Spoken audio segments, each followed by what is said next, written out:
Good morning. It is 7 o'clock and welcome to Mornings with Ridge and Frost. With Sophy and Wilf, a very good morning from me as well. Lots to get to. Outrage and tensions on a knife edge in the US city of Minneapolis after a woman shot dead by an immigration agent. The UK Armed Forces helped the US seize an oil tanker in the Atlantic with links to Venezuela.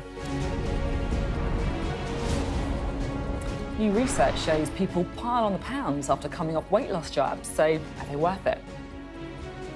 Also today, we're speaking to stage and screen legend Juliet Stevenson, who's campaigning to help improve maternity care in Gaza.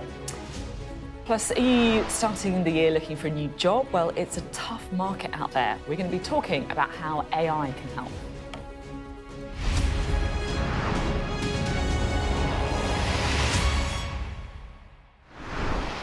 A very good morning to you. We're starting today in the States, in Minneapolis, where community tensions are on a knife edge after a woman has been shot dead by Immigration and Customs Enforcement agents, ICE agents. The woman, 37-year-old Renee Nicole Good, was driving her car in a residential street. The Department of Homeland Security said she was a violent rioter who tried to run over ICE agents and was shot after she tried to weaponize her vehicle. Well, Donald Trump's defended the officers. He said that the killing was in self-defence, but fury and outrage has erupted in the city. The mayor, Jacob Frey, said in some pretty strong language that ICE should get the F off out of Minneapolis. Well, the city's closed all schools today in what they call an abundance of caution. Sky's Martha Kellner has this first report for you. On a residential street in Minnesota, protesters use their cars to block immigration agents carrying out raids. What happens next is shocking. No! No! Oh my God! What the? Inside the car, 37-year-old Renee Nicole Good, a US citizen, shot dead. Here's the incident from another angle.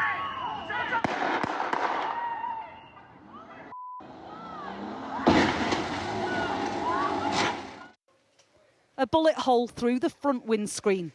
The facts of what happened here are being disputed. The Trump administration says she was trying to ram officers. You shot someone in the face! Do you have a conscience? Others say she was executed trying to drive away. Can I go check a pulse? No! Back up! Now! I'm a physician! A man identifying himself as a doctor appears to be denied access to the scene. We have medics on scene. We have our own medics. Where are they? Where are they? How can I relax? You just killed my neighbor! Emergency services try in vain to resuscitate her as the scene is sealed off. Jesus. This was the reaction of the president. On Truth Social, Donald Trump posted, "The woman driving the car was very disorderly, obstructing and resisting, who then violently, willfully and viciously ran over the ICE officer who seems to have shot her in self-defence." How do you show up to work every day? Minnesota has been the focus of raids carried out by ICE immigration agents in recent days. The Democratic mayor of Minneapolis having his say. They are already trying to spin this as an action of self-defense. Having seen the video of myself, I want to tell everybody directly, that is bull.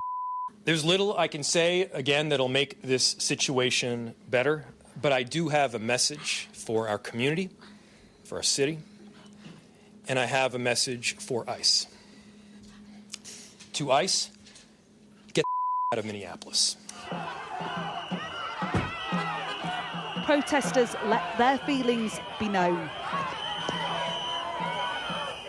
Police using tear gas in an effort to disperse the crowd.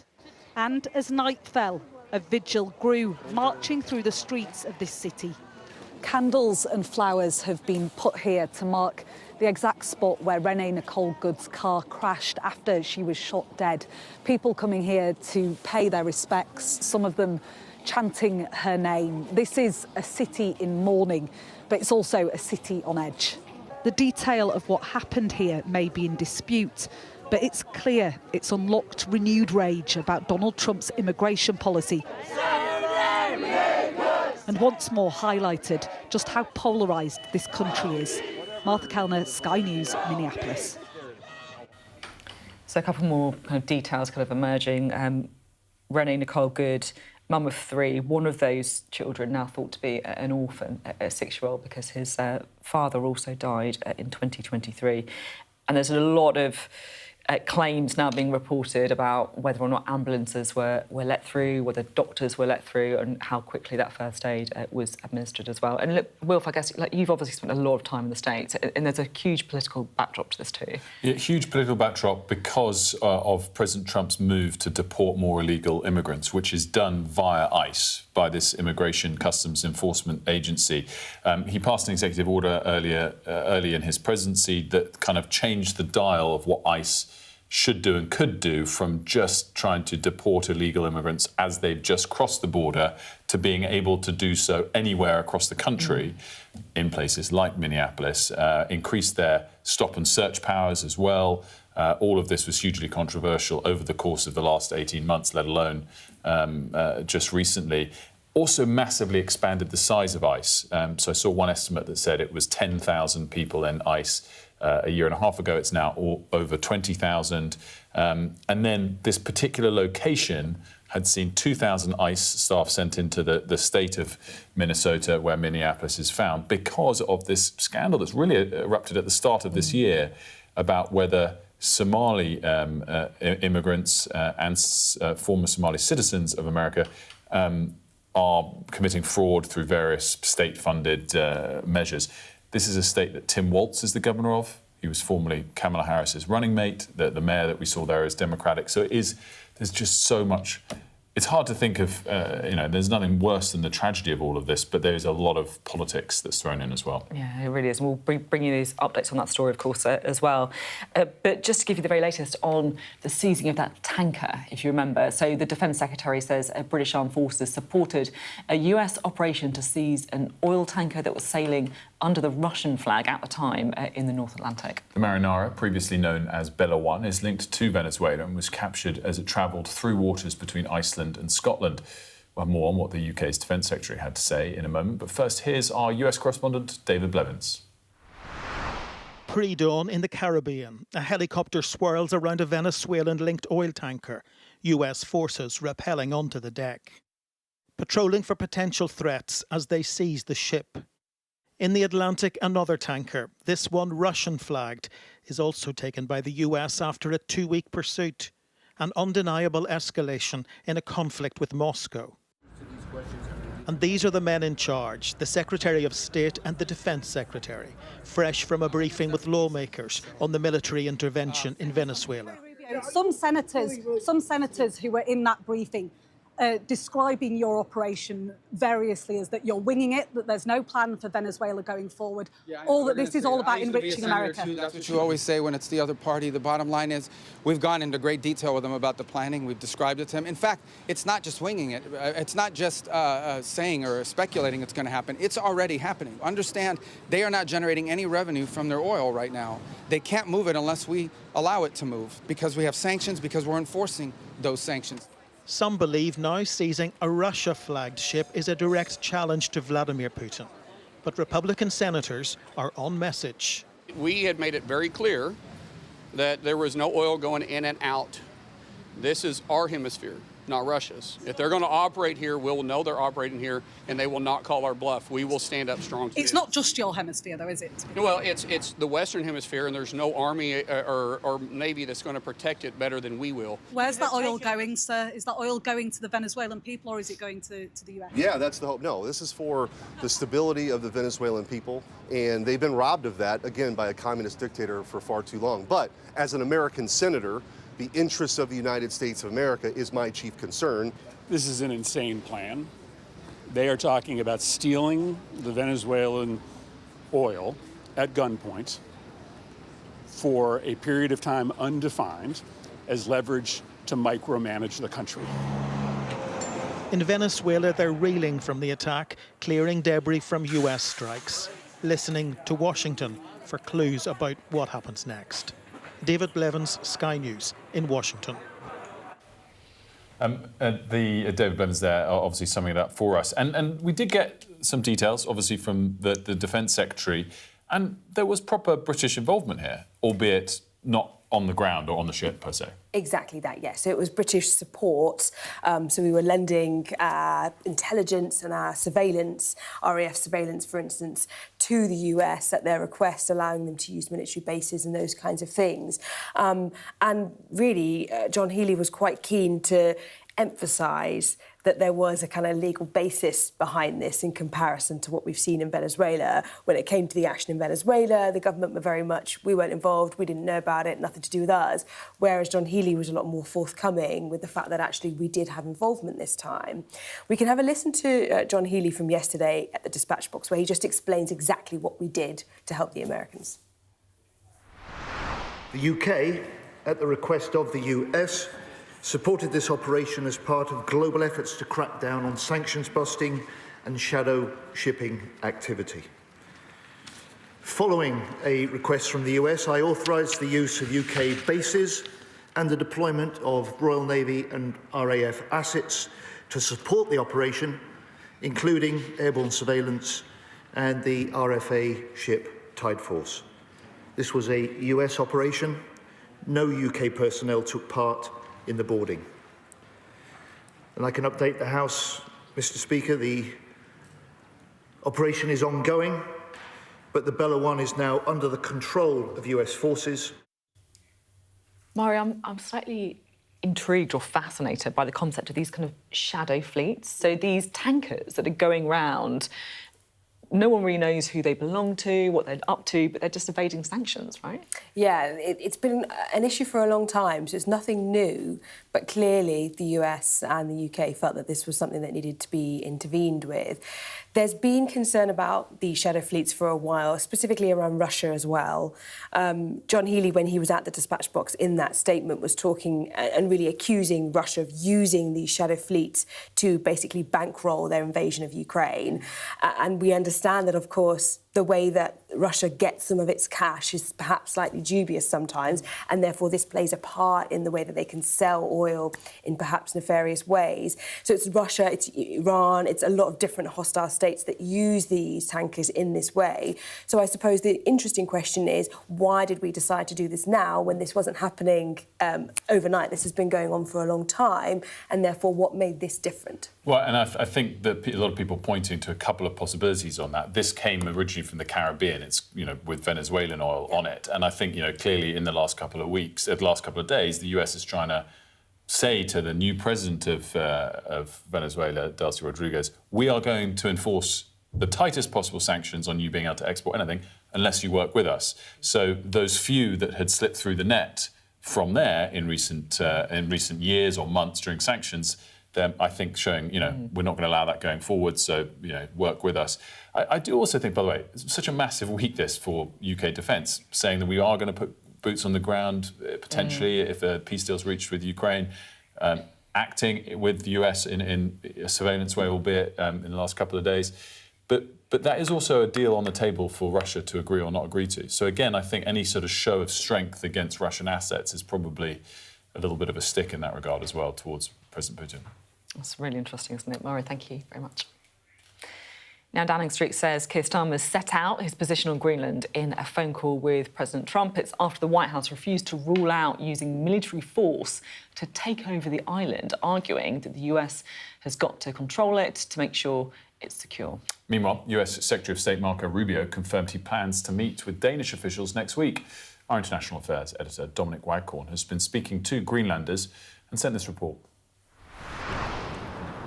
As a snowstorm moves in on its capital, a diplomatic crisis is swirling round Greenland, exposed like never before, and pulled between a predatory America and prevaricating Europe.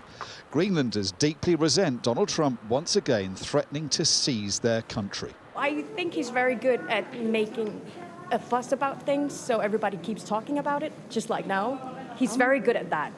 And I think that his purpose to do stuff like that, to make people uncomfortable. You don't take him seriously? No, not at all. We're a part of NATO, so if he does something, they're going to back us up. He's a bad individual, just saying we're something he has to get.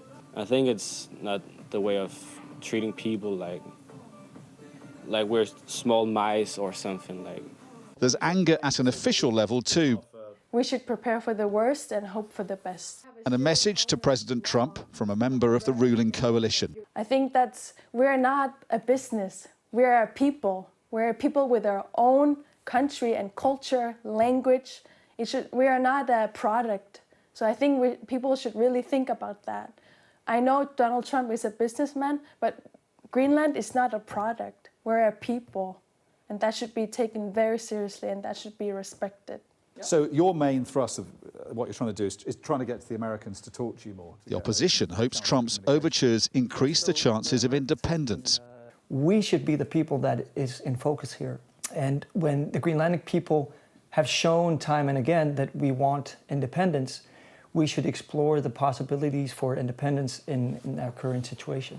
When we were here almost a year ago, there was an unease about Donald Trump, but people weren't taking him all that seriously. This time round, though, there is a sense that the threat he poses is becoming a lot more real. Trying to keep up. Klaus and Anita have lived here for almost 2 decades, running their hotel after he served in the military, protecting Greenland's security.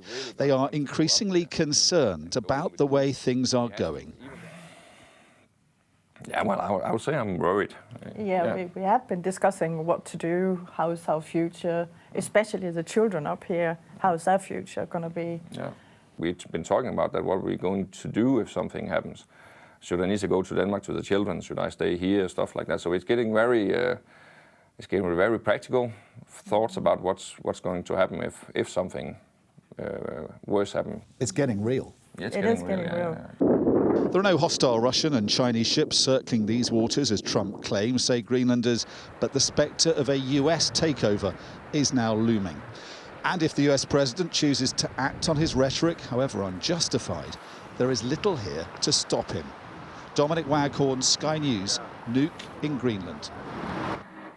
I mean, look, you can tell by the top of the programme how much geopolitical and foreign issues the government's had to grapple with in the beginning of 2026. They are desperately trying to stick to the domestic agenda where possible and show that they're trying to improve lives and deliveries for people in the UK. But look, there's an awful lot of international affairs, I think it's fair to say, that have dominated. But let's talk now, shall we, to the government. We can talk to the Work and Pensions Secretary, Pat McFadden, who's here. Good to see you. Good morning.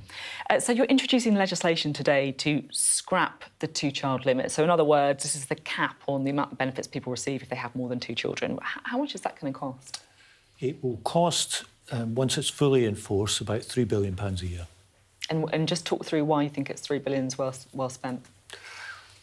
We came into office with a manifesto commitment to reduce child poverty. We did it the last time we were in power. Child poverty has risen by about 900,000 since 2010. I don't see this just as a cash transfer in terms of that £3 billion. I see it as an investment in children's futures, because we know that children from the poorest families will end up doing less well at school. Less than a quarter of them get 5 good GCSEs. We know they're 4 times more likely to have mental health problems later in life. As the Secretary of State for Work and Pensions, I can tell you the cost of that in terms of increased sickness and disability benefits when people become adults. So it's not just about a cash transfer. It's actually an investment in trying to change the story of these children's lives. Now, it is a financial cost, and that's why we didn't rush to do it. We took our time. We looked at all the options. We looked at different ways of doing this, and this was the single best way to lift over 400,000 children out of poverty. So there's pressure, obviously, on the government to reduce the welfare bill. So if this is a cost of £3 billion, and look, I know what you're saying about savings down the line, etc., are you working on other savings to the welfare bill, and where?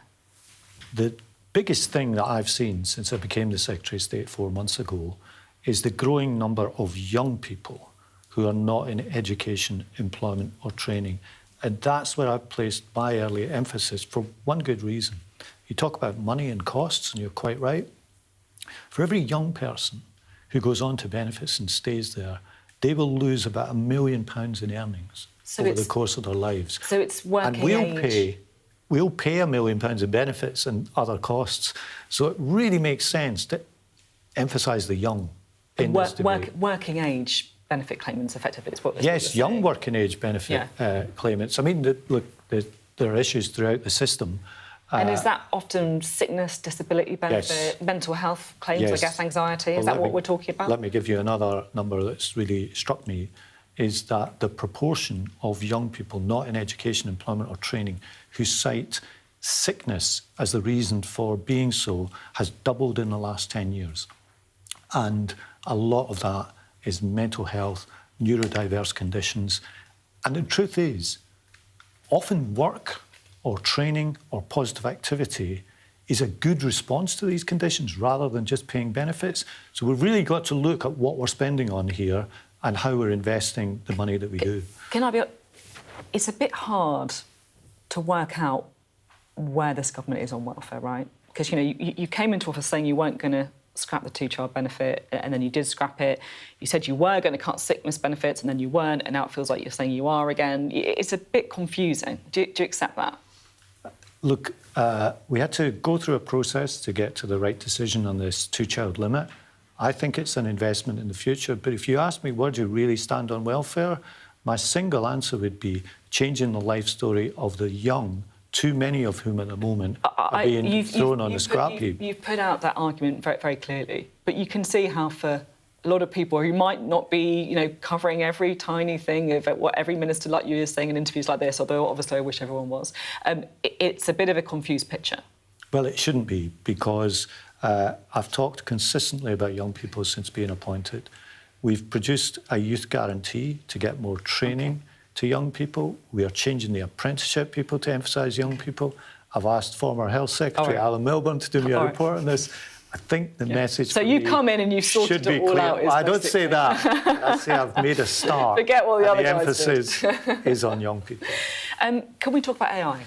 Because it feels a little bit to me, honestly, like any discussion we have on work and getting young people in particular into work, we cannot ignore the massive elephant in the room that is going to change everything, right? I mean, how worried are you about the impact this is going to have on the jobs market? Because it feels to me like a lot of the jobs that we thought were really safe, like accountancy or coding, you know, forget that. Young people need totally new skills. I mean, are you even considering things like universal basic income? I mean, like, how radical do we need to be here? I'm not considering that, but I think you're absolutely right to raise this question of AI, because when we talk about the jobs market, we often just talk about tax and spend policies. It's frankly missing a lot of the point. You're absolutely right to say that AI will change the jobs market. Look, I think like any technology, there is no point in pretending we can make this go away. So the task for government is how do you equip and train young people and so on. For many jobs, it won't be AI that replaces your job, but it might be the person who's learned to use AI. So it's really important that we equip young people to do that. And also, frankly, that we make the UK a good home for this investment in terms of the companies that are going to develop this technology. So I think we're only in the foothills of this at the moment. It will change the labour market. There's no hiding from it. If you're advising your own kids, what jobs would you say they should train into?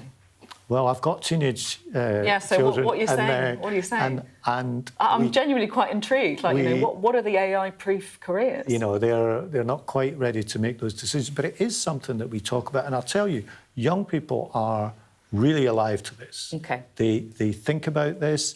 They want a job that lasts. So, Colin, could give them a bit of advice. What professions? Well, my advice is get yourself as best education as you can, and that's your first platform, and then your choices will go from there. Can I talk a bit about the international issues? Because Yes, look, I know you're probably limited in what you can say, but look, it's been an unbelievable start to 2026. Donald Trump's captured the Venezuelan president.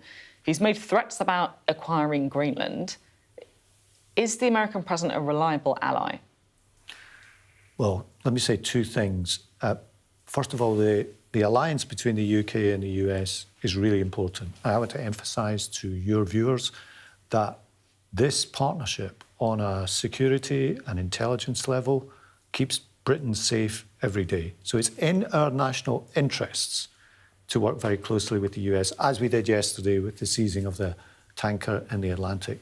But the second point I'd make is the world has changed in the last year, and any government, including our own, has to adapt to that. That's why it's right that we increase defence spending, as we're doing. That's why it's right that we play a leading role in working with other European countries. Is he a reliable ally? The United States is a reliable ally.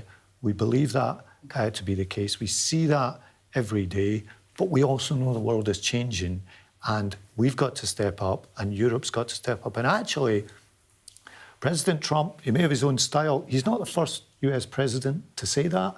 And I think the thing that we've really got to understand about this new world is that hard and soft power have to go together, and you have to have the capability to exercise both. I just had one question, other question I wanted to squeeze in on that oil tanker. Shadow fleets have been operating for a while, right? You know, we know this, supplying Russia, Iran, etc. Why now? Well, I don't think we should think that we've only been taking action against shadow fleets starting yesterday. It was a very high-profile operation. There was another one in the Caribbean.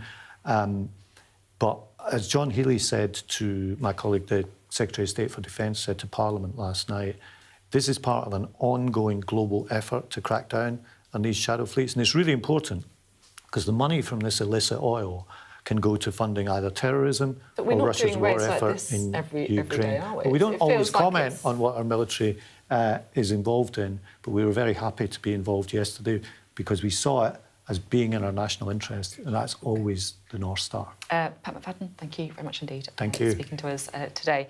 Coming up, we're going to be talking a bit more about the jobs market, actually, with the head of LinkedIn. So a few tips there on how to use AI if you are on the hunt for a job.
The best thing about being a Sky News journalist?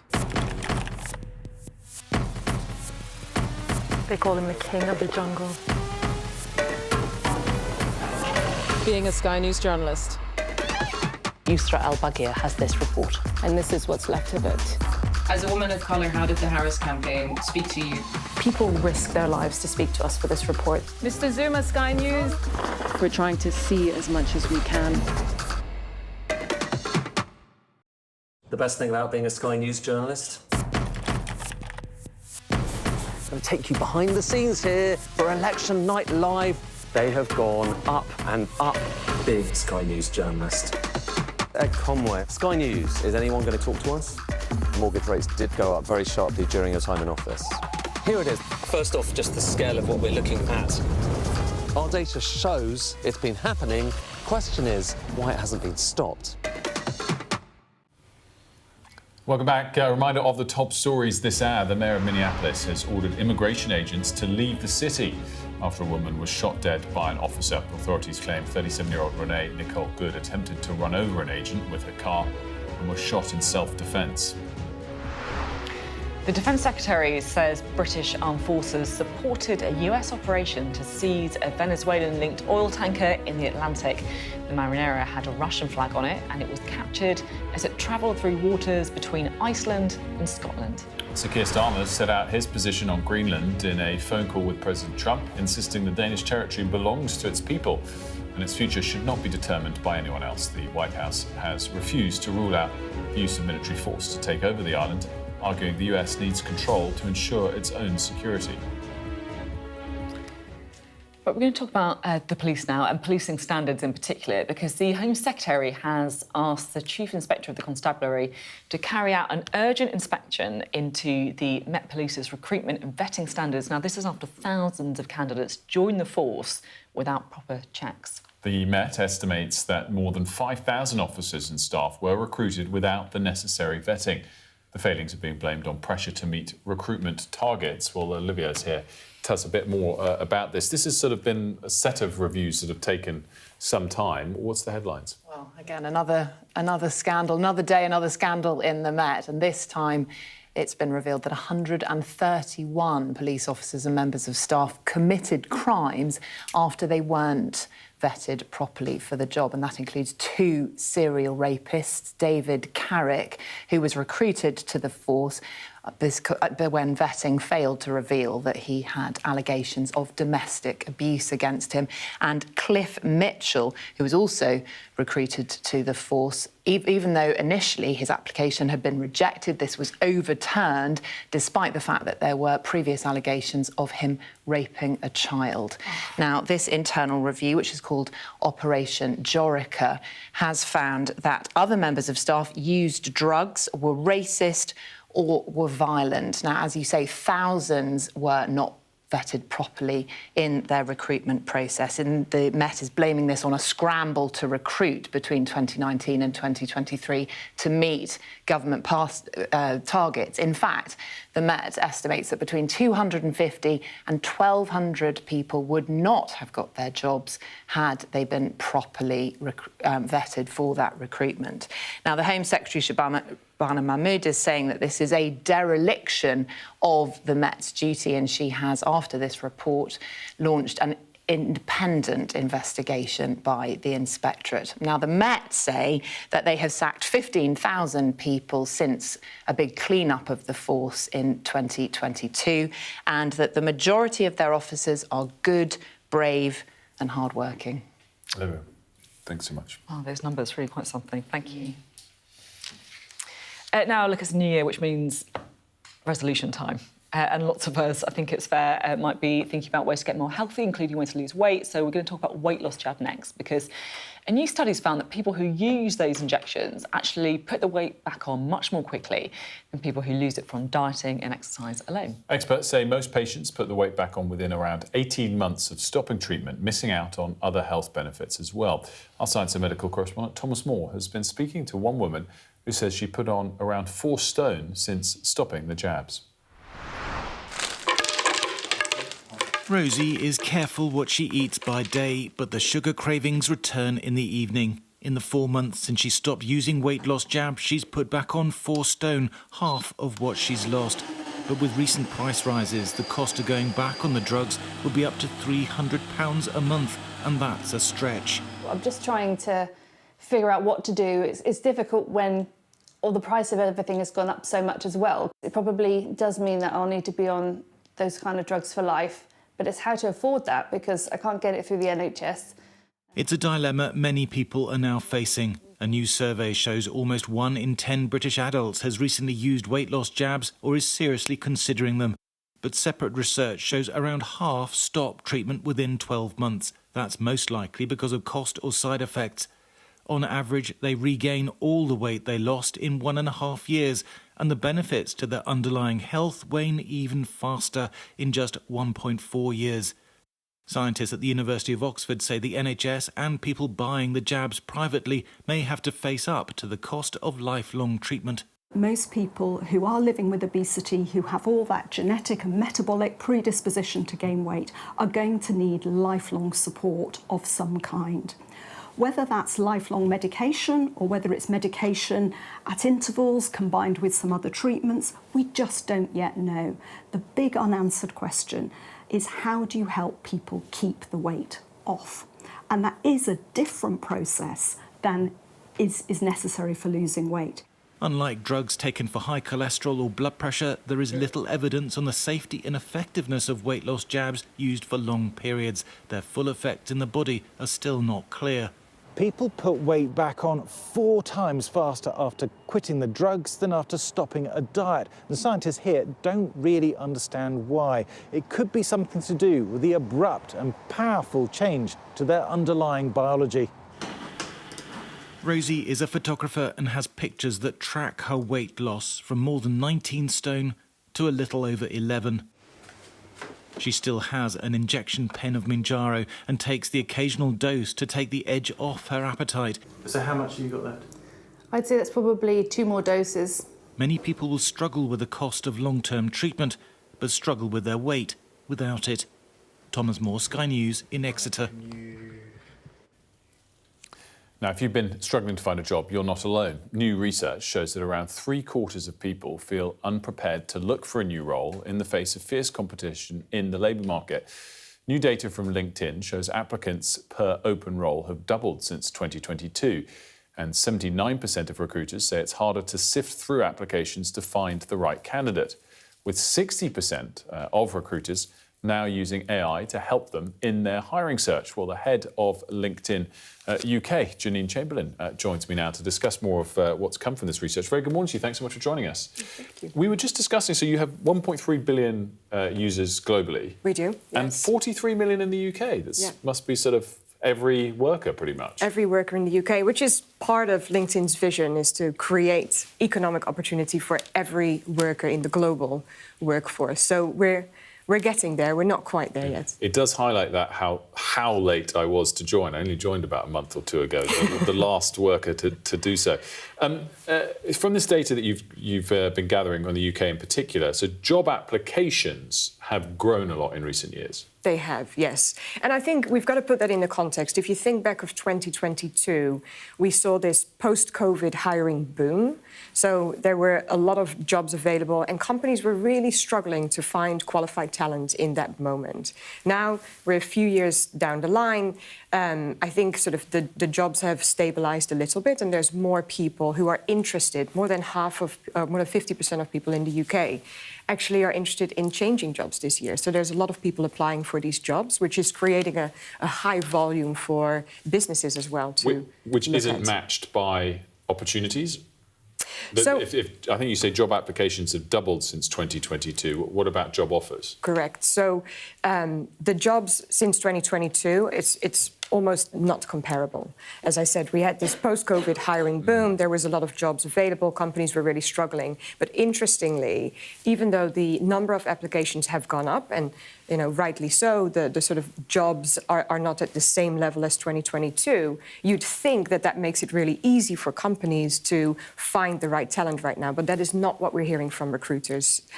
In fact, 80% of recruiters are struggling to find the right talent to match to the jobs that they are hiring for. And what are the sort of tips to them, or what tactics are they using to try and find that right talent? So one of the things that's helping here is AI. AI is helping recruiters to kind of sift through the volume of applications, making sure that absolutely every application can indeed be screened. And 60% of recruiters are telling us that they find candidates that their traditional search methods probably wouldn't have surfaced, because you can look at skills, transferable skills from other jobs to really match to the roles that they are recruiting for right now. I'm still really interested just to come back to the headline point of lots of people looking for jobs and maybe there not being enough opportunities, because some of the statistics in this do suggest that when we look at ultimately, although it's been ticking up over the last year and a half, historically low unemployment, 4-5% is not that high relative to times in the 70s, for example, or post-2008. I mean, do you feel like there is kind of more hidden unemployment out there? Do you think that this could rise coming forward based on some of the data you have that applications are so much higher than opportunities? Well, I think the trend that we're seeing is that there's certainly opportunity out there. So we've just launched our Jobs on the Rise list, which is showing the jobs that are growing fastest in the UK. AI is featuring heavily, construction is featuring heavily in this list. But what I'm also seeing in the data is that there is a mismatch between the jobs that are available and the kind of skills that people bring into these jobs. So I think this is all about understanding, or for companies, this is about kind of making that shift and not just looking at traditional kind of backgrounds, pedigree, but understanding what are the skills that people can bring into these jobs so that we can match it better. And this is where AI plays a big role in finding the match between the job seeker and the jobs that are available. And just finally, I mean, all of this, then this sort of bit of the imbalance is much harder for younger workers?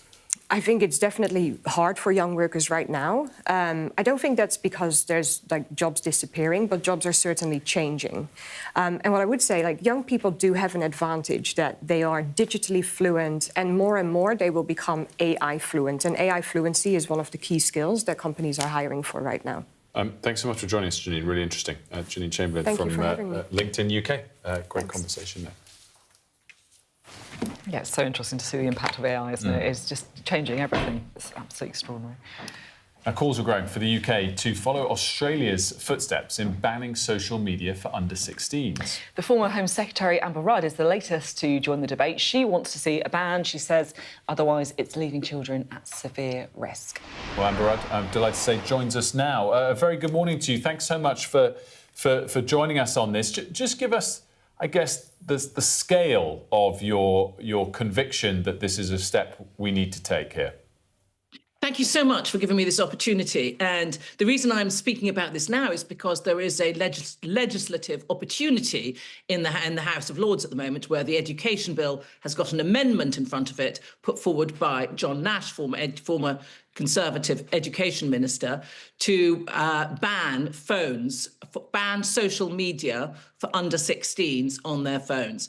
And I think it's absolutely essential because we are allowing this industrial exploitation of our children and a kind of playground which parents and adults know nothing about to take place under our very nose. 477% is the number that shocks me so much, which is the level of increase of children approaching mental health supporters for help. 477% in 10 years. 17 to 19-year-olds with eating disorders has gone up 16 times in 6 years. And there's been a 7 times increase in the rise of young girls going to hospital for self-harm.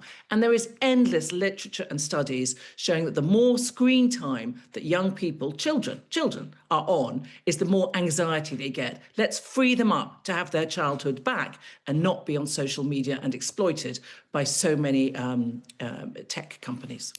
What would you say to people who would argue that, look, this is the job of parents. If you don't want your kids to be on social media, if you're worried about them having screen time, why don't you just get a grip? I would say speak to the parents because they would love to do that and they do their best. I mean, most parents do not want this to take place. I mean, they do not want their children on social media. And in fact, 75% of adults support this ban. We've seen it take place in Australia. France is considering it. Macron is very strong on it. Denmark is considering it. The European Parliament has passed legislation to do it. So this is the mood it's going on. And I think that parents would breathe a sigh of relief if they could turn to their children aged 14, 15 and saying, no, you can't be on social media. It's against the law. I mean, as a parent myself, my children are young adults now, but still, where the law was in your favour when you wanted to stop them doing something, to say it's against the law is a very powerful way of protecting your children. It's about mental health, it's about protecting them, but it's also about a police matter, about not allowing children to become so radicalised. Sophie, I know you've covered county lines before, the way young children are exploited by drug dealers. MI5 put a warning out last summer for parents to be careful not to allow their children to become radicalised online. So there are all sorts of reasons to support parents, to help them by saying having children on social media under 16 is banned. And the other thing I would add, we're not asking the parents to enforce this, we're asking the platforms to do it. They have to do the really rigorous age verification to make sure they're not breaking any new law like this. I wanted to ask about another area which we talked about a little bit on the programme yesterday, and I've seen you comment on this recently, which is the way in which AI tools are digitally altering photographs, sometimes even more appallingly of underage children. Is this not something that we could legislate for quite easily? I mean, often there is a great free speech debate for all tech-related things, and you don't want to prevent people from saying or doing things. But surely a photograph being adjusted like this is a breach, or could be, based on adjustments to the law, is a pretty simple breach of someone's property. Yes, it's a horrific example of how AI can be used against people, and particularly against young people. You've just had a really interesting piece about the benefits of AI, but my gosh, there are some dangerous elements to it. And the idea of, creating these nudified photographs of young girls particularly, it is so upsetting for them. It is such an intrusion. And I understand that the Safety Minister, Jess Phillips, has said that she will be banning that in Grok on Twitter, X, which I think is a good thing. Yeah, it's appalling, isn't it? It's interesting because we've seen some celebrities come out saying, "Dear Grok, I do not give you permission to do this." But then your other instinct is, as soon as you put that on Grok, what's going to happen? You're going to get 200 people trying to do exactly what you asked them not to do, because, this is the swamp that some of these websites create in that way. Amber, I'm interested in a bigger picture question as well, kind of following on a bit from what Will said and also our debate as well. Are you worried that there is a bit of nervousness from UK politicians about legislating in the way they want to on social media against the big tech companies because of Donald Trump? There is definitely a bit of nervousness. Let's call it what it is. And something I can observe is that it's much easier to make these points in opposition than it is in government, when you're actually dealing with the tech leaders who know a lot about you and are now. They weren't when I was in government, when I was Home Secretary 2016 to 18. They were much more cautious about supporting Trump then, and now they're all in. And I think it is definitely part of the US relationship. But I think there are some things which you can take a kind of clear and popular and righteous, sorry, a bit of a grand word, but forgive me, high ground, where it's difficult for the US government to oppose. So in 2017, when we had a lot of terrorist attacks in the UK, I led a delegation to the West Coast, and we got a lot of the bigger tech companies, social media companies, to take down a lot of terrorist material. And they worked with us on that, because my line was very much, do you want to save lives here or not? And I think in this instance, we are saying, do you want to save children's lives? Do you want to help them have a decent childhood or not? And by the way, the figures on tech leaders allowing their children to use social media are very low. They know what hurts their children and what doesn't, and we want that over here in the UK. Great to have you on, Amber. Thanks so much for joining us. We're going to have a quick look at the weather now. Dinner under the stars tonight? That reminds me of our travel insurance. You mean All Clear Skies? All Clear Travel Insurance sponsors Sky News Weather. It'll stay quite wintry, with Storm Goretti bringing multiple hazards to the south later today and tomorrow. Various snow, ice and wind warnings have been issued, lasting into tomorrow, with further updates likely. It's rather dull overall, with locally severe frost and some freezing fog in the north and east, and patchy light snow over northern parts. The southwest has more general rain moving in. Northern parts will see sunny spells developing this morning, with a scattering of showers. Southwest England and the south of Ireland will turn wet and windy. All Clear Travel Insurance proudly sponsors Sky News Weather. Up next, we're going to be talking about the key money-saving tips you need to know for 2026. Don't go.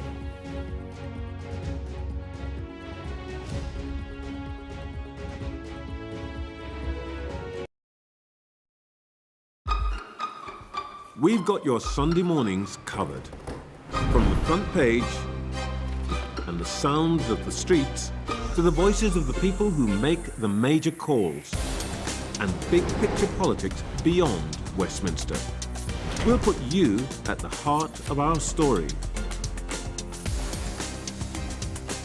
I'm ready. Are you? Join me, Trevor Phillips, Sunday mornings on Sky News. A lifeline for millions of people living on both sides of one of the most volatile international borders. It's dams like these that have become inflection points between the two nuclear-armed neighbors, which could potentially lead to water wars in the future. A terror attack has shattered the peace and tranquility of Kashmir. At least 26 people have been killed and as many injured when militants fired upon them. I'm Neville Lazarus and I'm Sky's reporter based in Delhi. The old and young, all weary after being trapped for days as the worst floods have hit Kerala in a century. 3 days we are on a rooftop. They have no food, nothing. The roads have been inundated. The only way out is to get people by boat. There have been reported deaths and many injuries, several critical. Many families will grapple with the unimaginable loss of one of the worst disasters in India's aviation history. The spiraling violence between two nuclear-armed neighbors that harbor decades of hostility just seems to be getting worse by the day. Garbage dumps like this not only threaten the lives of millions of people, but also pose a deadly consequence on the environment and climate. It is a source of death, decay, disease and pollution for hundreds of thousands of people living in its shadows. There is so much disease because of this garbage. Sometimes it's so difficult to just breathe. Companies like these are helping India in its trajectory to be a serious player in space exploration. Over the next 45 days, an estimated 400 million Hindu pilgrims are expected to converge here in Prayagraj on the banks of the holy river Ganga and Yamuna. It's a real kaleidoscope of people from all walks of life. What's the best thing about being a Sky News presenter?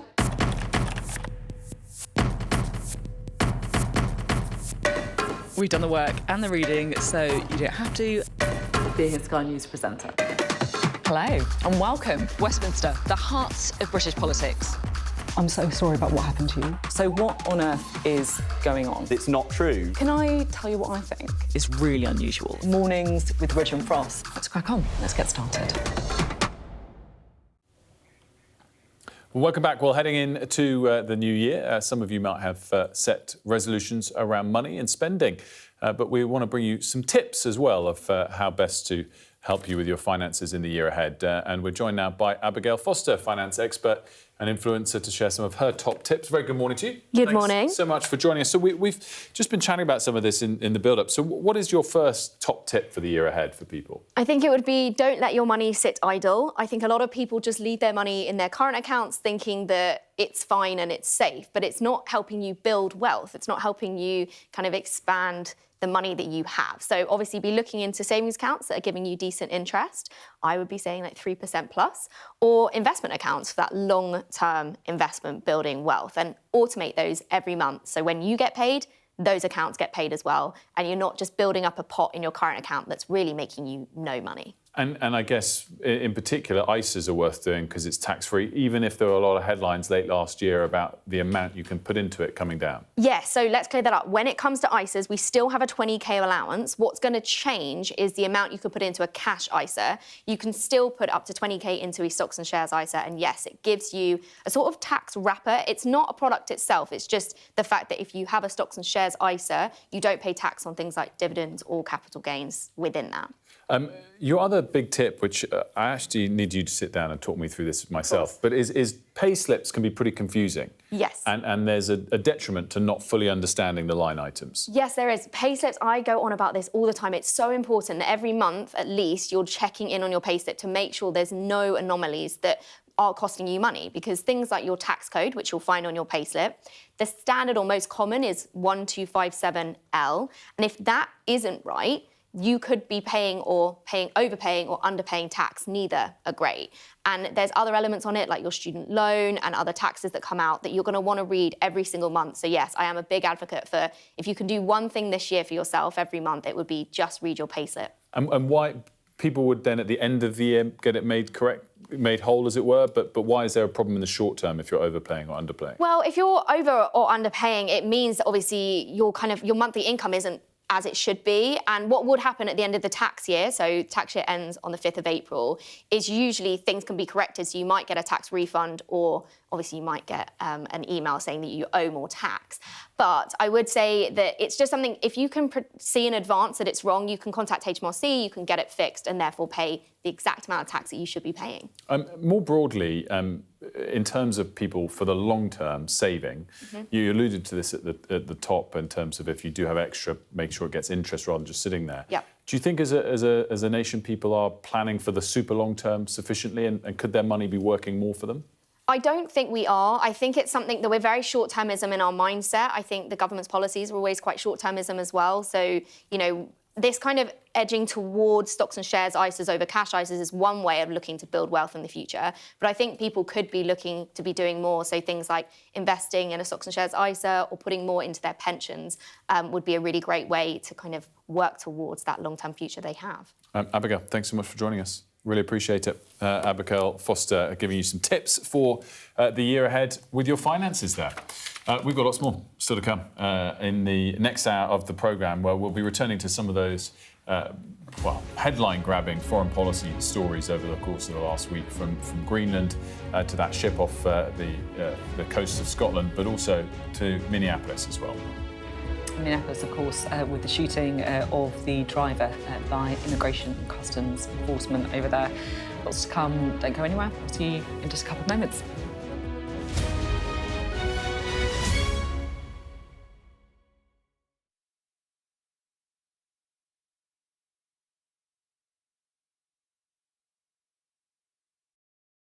What's the best thing about being a Sky News journalist? Who's funnier? Being a Sky News journalist. A special edition of The World with me, Yalda Hakim. Pakistan has the right to respond. You're like, what? Historic day here today. Congratulations, this is a huge moment. But what happens now?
Very good morning to you. It is 8 o'clock. Welcome to Mornings with Ridge and Frost. Good morning from me as well, Sophie and Wilf. Let's get to it. Outrage and tension on a knife edge. Tensions on a knife edge in the US city of Minneapolis after a woman is shot dead by an immigration agent. The UK Armed Forces helped the US seize an oil tanker in the Atlantic with links to Venezuela. Also today, we're speaking to stage and screen legend Juliet Stevenson, who's campaigning to help improve maternity care in Gaza. Plus, warnings of travel chaos and power cuts. Storm Goretti is set to hit the UK with heavy snowfall and strong winds. We're going to tell you what to expect where you are.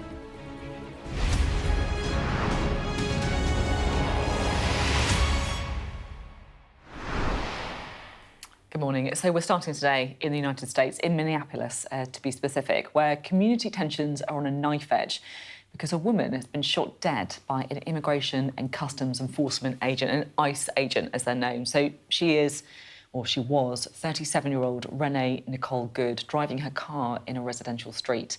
The Department of Homeland Security has said she was a violent rioter who tried to run over ICE agents, and she was shot after, in their words, she tried to weaponise her vehicle. President Trump defended the officers, saying the killing was in self-defence.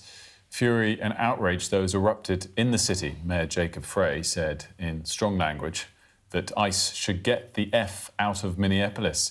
The city has closed all schools today in what they call an abundance of caution. Well, here's Sky's Martha Kellner. On a residential street in Minnesota, protesters used their cars to block immigration agents carrying out raids. What happens next is shocking.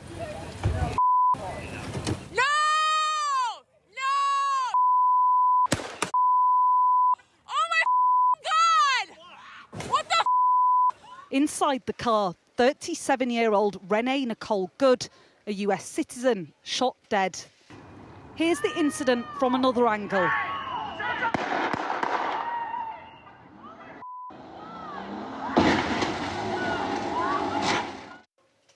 A bullet hole through the front windscreen. The facts of what happened here are being disputed. The Trump administration says she was trying to ram officers. You shot someone in the face! Do you have a conscience? Others say she was executed trying to drive away. Can I go check a pulse? No!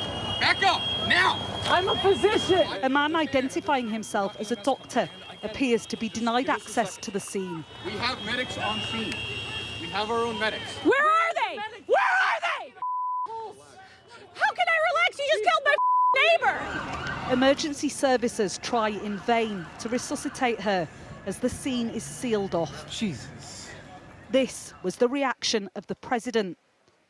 On Truth Social, Donald Trump posted, "The woman driving the car was very disorderly, obstructing and resisting, who then violently, willfully and viciously ran over the ICE officer who seems to have shot her in self-defence." How do you show up to work every day? Minnesota has been the focus of raids carried out by ICE immigration agents in recent days. The Democratic mayor of Minneapolis having his say. They are already trying to spin this as an action of self-defense.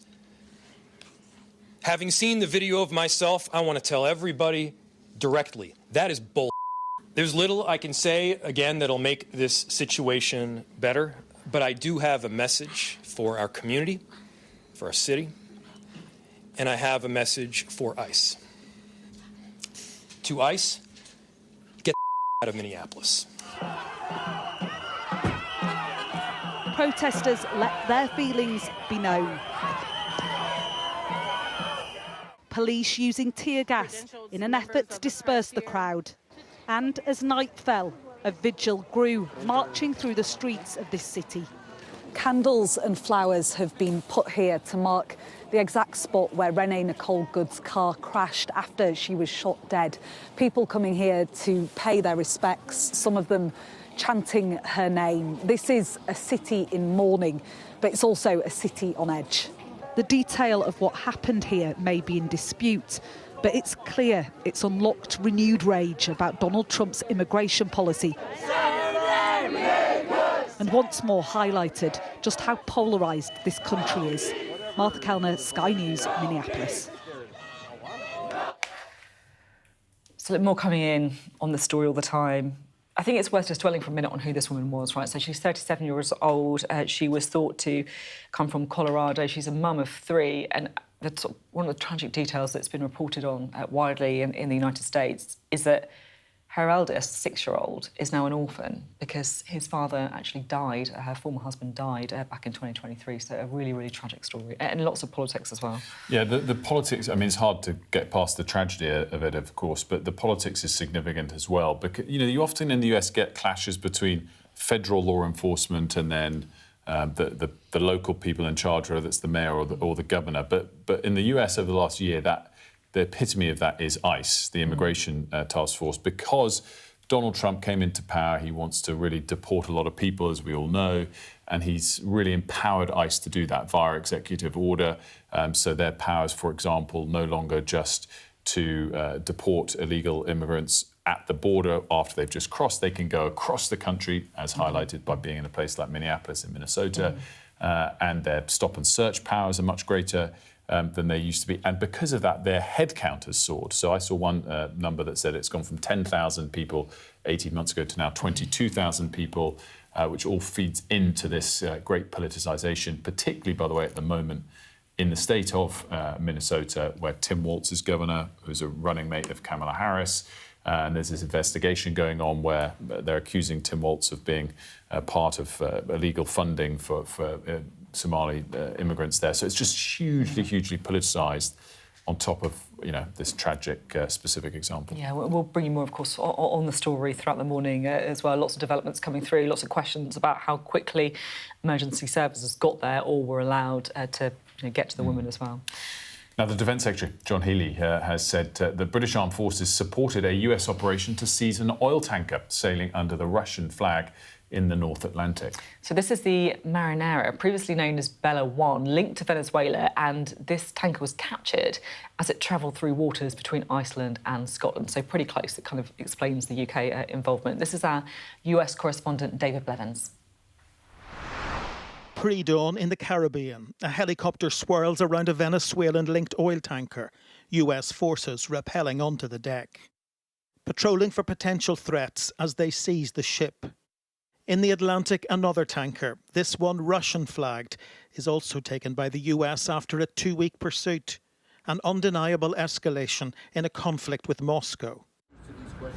And these are the men in charge, the Secretary of State and the Defence Secretary, fresh from a briefing with lawmakers on the military intervention in Venezuela. Some senators who were in that briefing describing your operation variously as that you're winging it, that there's no plan for Venezuela going forward, or that this is all about enriching America. That's what you always say when it's the other party. The bottom line is we've gone into great detail with them about the planning. We've described it to them. In fact, it's not just winging it. It's not just saying or speculating it's going to happen. It's already happening. Understand, they are not generating any revenue from their oil right now. They can't move it unless we allow it to move because we have sanctions, because we're enforcing those sanctions. Some believe now seizing a Russia-flagged ship is a direct challenge to Vladimir Putin. But Republican senators are on message. We had made it very clear that there was no oil going in and out.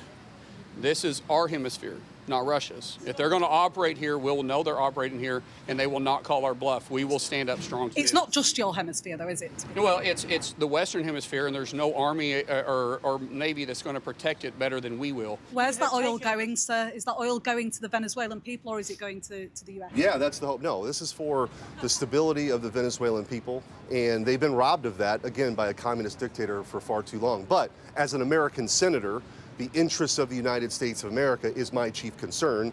This is an insane plan.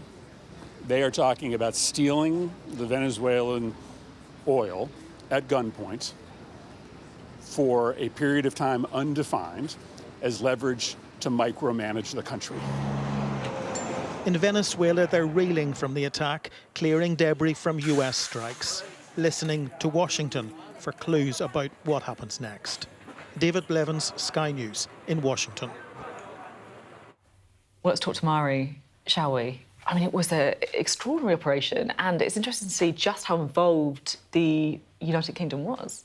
Yeah, absolutely. The contrast between the way that the government has reacted to this and given us the information and told us how involved they were in terms of aiding and assisting the US in comparison to what we saw on the weekend with Venezuela. They didn't want anything to do with it, as it were, and very much distancing themselves from it. And that's because they clearly believe there is a legal justification for seizing these tankers and feel that actually it is in the UK's best interests, security and defence-wise, to actually do this and to really align ourselves with the US.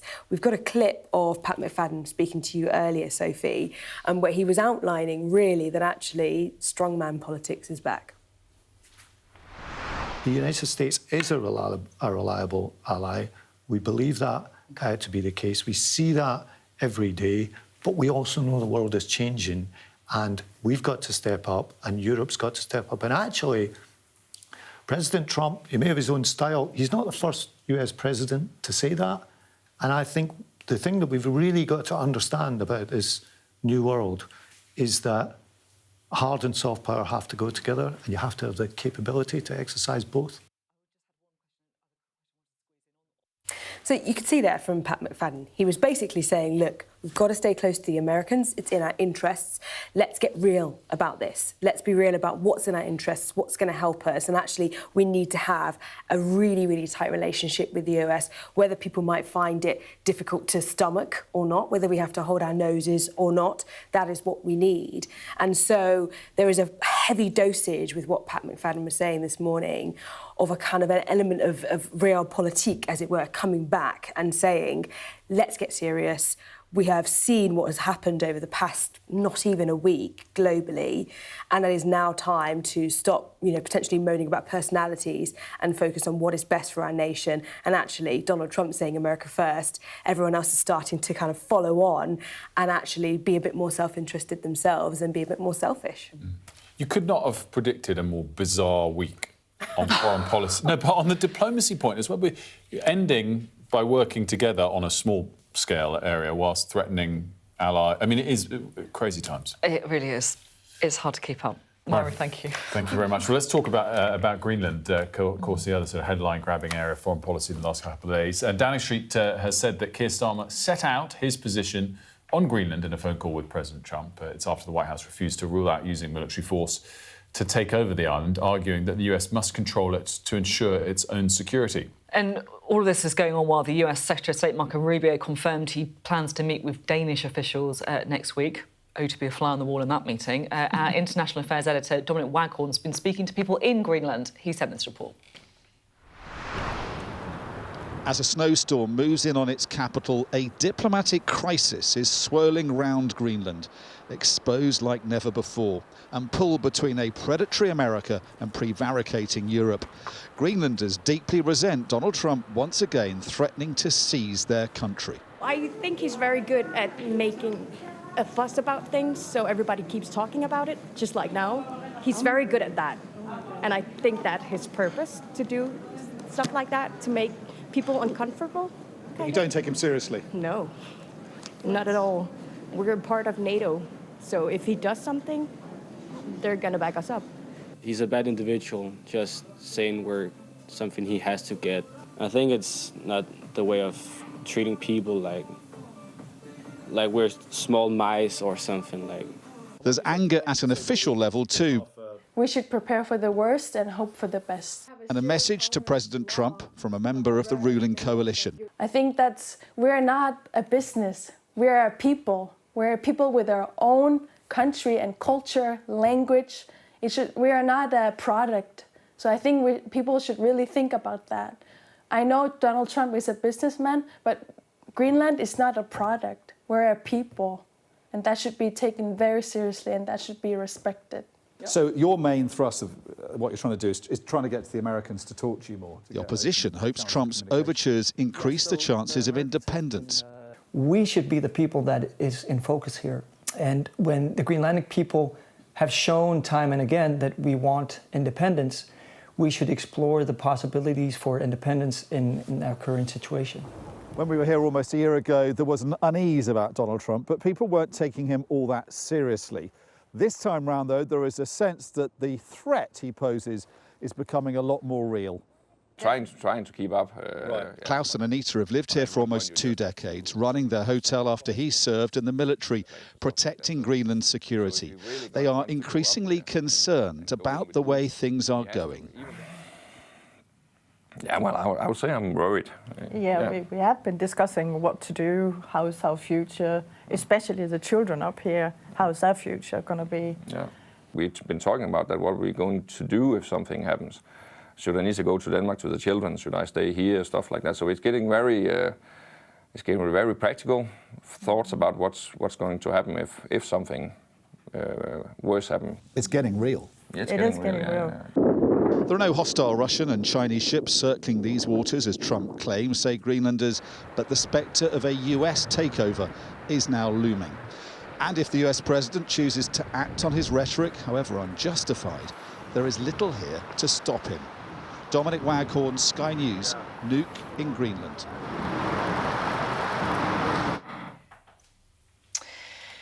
Now, pregnant women and newborn babies in Gaza are facing what's been described as catastrophic conditions. The United Nations warning the war's created a dysfunctional healthcare system, psychological stress and also lack of food as well. And there are fears the situation will deteriorate further, with Israel revoking the licences of 37 international NGOs working in Gaza and the occupied West Bank. Well, the actor, Juliet Stevenson, is among more than 100 mothers in England and Ireland who've signed an open letter raising the alarm over the state of maternity care in Gaza, and she joins us now. Thanks so much for being with us. Thanks for having me. I mean, it seems like the most obvious question I could ever ask, but why is it that you've been driven to write this letter? Well, a group of us have written this letter and it's had enormous traction amongst mums. We have felt strongly for a long time that the situation in Gaza for mothers and babies and children is unimaginably brutal. I mean, people are living through a third winter now in, with torrential rain, flooding of tents, freezing temperatures, gale force winds and so on. I'm sure you've seen imagery of these tents being battered around and flooded and people trying to lift their children out of the water in freezing temperatures. It's a sort of nightmare. And to think of mothers who are pregnant or have giving birth in those situations when most of Gaza's healthcare has been destroyed and the hospitals that do function are chronically lacking in equipment and medicines. So the situation for pregnant mothers or new mothers and newborns is catastrophic. And with this, the Israeli government banning 37 aid organisations, including Oxfam, Save the Children, Doctors Without Borders, Doctors Without Borders, for example, are responsible for 1 in 3 births. They deliver 1 in 3 babies now in Gaza. So when they are withdrawn, that will be catastrophic. So I think many of us, as mums, felt that surely this will appeal to mums all over the country. And many of these people who signed the letter, very well-known group of mums across the board in the arts and entertainment industries have felt the same. Yeah, I mean, you mentioned the other signatories, Dame Judi Dench, Dame Imelda Staunton, Dame Joanna Lumley, Annie Lennox, Sienna Miller, Paloma Faith, the list goes on. Clearly, over the last couple of years, there's been lots of attempts, both official and via campaigns like this, to try and help improve the situation in Gaza. Do you hope this might cut through and have a greater effect because of the personal aspect you're referring to and the sort of such an obvious argument towards mothers and babies that it seems implausible for people not to kind of associate with? Or are you worried because so many other campaigns have had such strong arguments behind them as well? Exactly. I mean, many campaigns, which are simply about the humanitarian situation, have not reached government. I mean, I don't really understand. The government seems not to be able to hear what many people in this country are saying, is that they can't stand the degree of suffering that is going on there and do not support it. And yet the government seems to be deaf to that. So we're this is another attempt to try and reach, Yvette Cooper, Lammy, Keir Starmer, they're all parents. They've all got children of their own. They love and adore those children just as Palestinians love their children and Israelis love their children. We all know as mothers or fathers, that we all feel the same about our kids. We want them to be safe, happy, well-fed, warm, go to school, get educated and feel secure. And what's happening in Gaza is a humanitarian catastrophe. And so we're really asking, hoping that perhaps Mumsnet, as a very powerful organisation with Justine Roberts as its CEO, which does have the ear of government because it has 9 million users. So as a community of mothers, can it reach through to Starmer and people like that and say, please put pressure on Israel now to let this aid through? There are 4 fully equipped mobile maternity clinics waiting to cross the border, which would offer women a secure and safe place to have their babies. They're not allowed across. There's hundreds of thousands of pounds worth of aid waiting to get through, but the Israeli government has blocked it. So we're asking Starmer and his government to put as much pressure as possible. What specifically do you want them to do, though? Because I guess, what they would say is, we can say what we want, but that doesn't necessarily mean it's going to have any impact. Well, I think we have to stop selling arms to Israel. We have to stop supporting that regime, which is committing these sort of humanitarian atrocities in Gaza.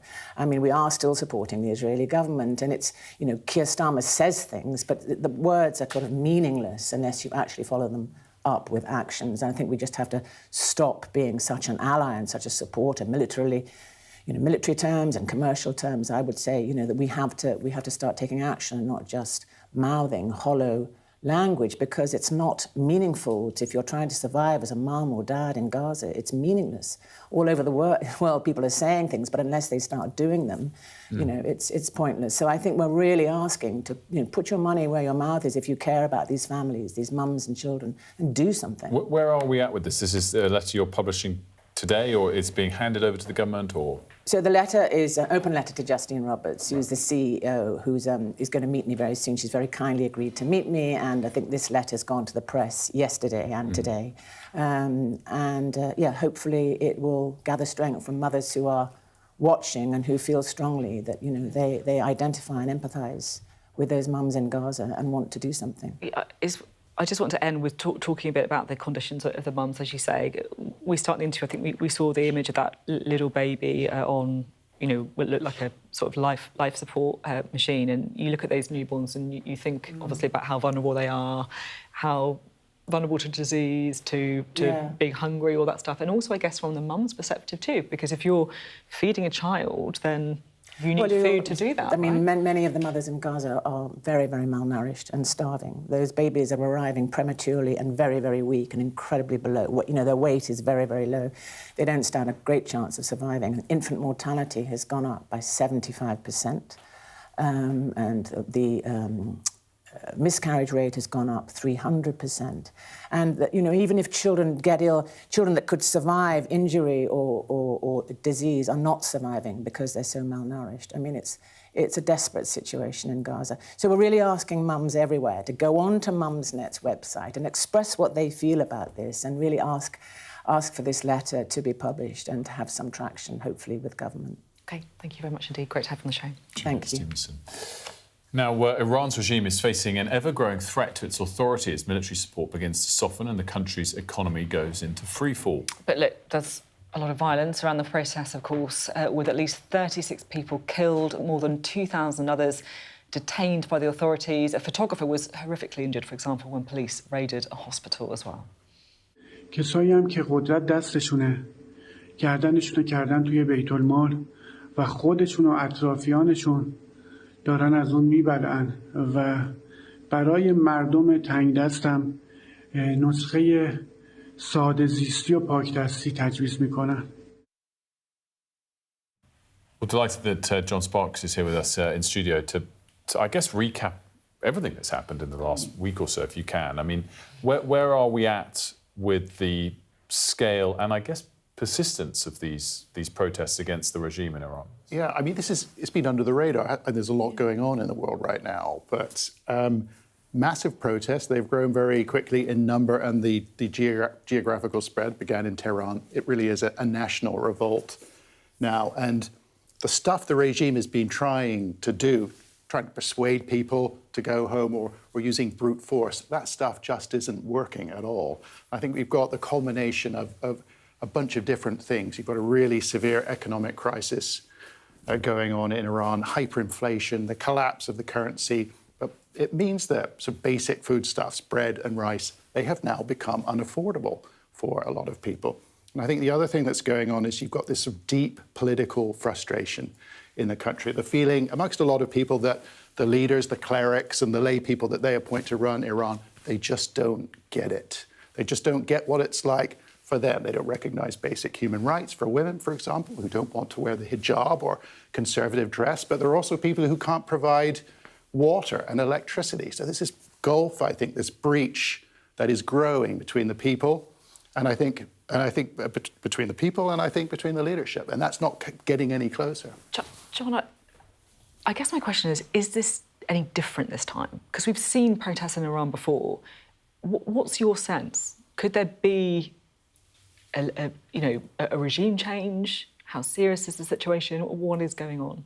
I think that gulf is growing, and I think we've seen some really interesting and some disturbing incidents over the last 12 days. For example, in a place called Malik Shaya, lots of demonstrations there, a demonstration taking place, very brave thing to do outside a base occupied by the Revolutionary Guard. The Guard then opened fire on the people outside.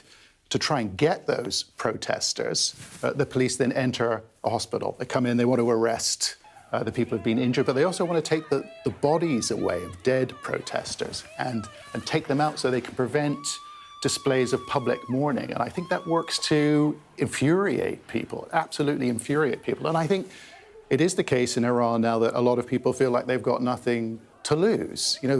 Also, I think we're also seeing that they don't particularly fear the regime anymore, despite the possible consequences. But that, to me, the way you're framing it says we're in uncharted territory. If they're not fearing the regime and their attempts to crack down are over, as you say, 12 days now, that we are in a kind of new realm. I think arguably we are in uncharted territory because this economic crisis affects everybody. It's not just about the urban middle class. It's not just a discussion about basic human rights. This is about everybody in the country. I think there are questions about the opposition, the protests. Are they organized? Are they coordinated? Are they able to present an alternative to the people of Iran? But yeah, I think the threat is existential and it is real. Just an illustration, in terms of how people do not fear the authorities anymore. There was an incident in the city of Shiraz where there's a protester, he's got a fire extinguisher, he fills it with fuel, and then he turns it into a flamethrower. And I think we've got images of that here. And he aims it at a phalanx of policemen on their motorcycles, knowing, I am sure, full well what the consequences of that would be. And he did get a severe beating that was then filmed and posted on social media. But again, I think it's a sign of desperation, but also a sort of loss of fear about the relationship with the authorities. John, really interesting. Thanks so much. Yeah, we're so glad to get you on. It's one of those stories that me and Wilfred have been sort of saying for a while that we want to try and really make sure we're not taking our eye off the ball. Because as you say, so much going on in the world with Greenland, Donald Trump, tank has been seized, but it does feel like something really significant going on in Iran. Thank you. We'll take a break. When we come back, we'll be getting up to speed on the scale of bad weather coming with Storm Greta.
The best thing about being a Sky News journalist?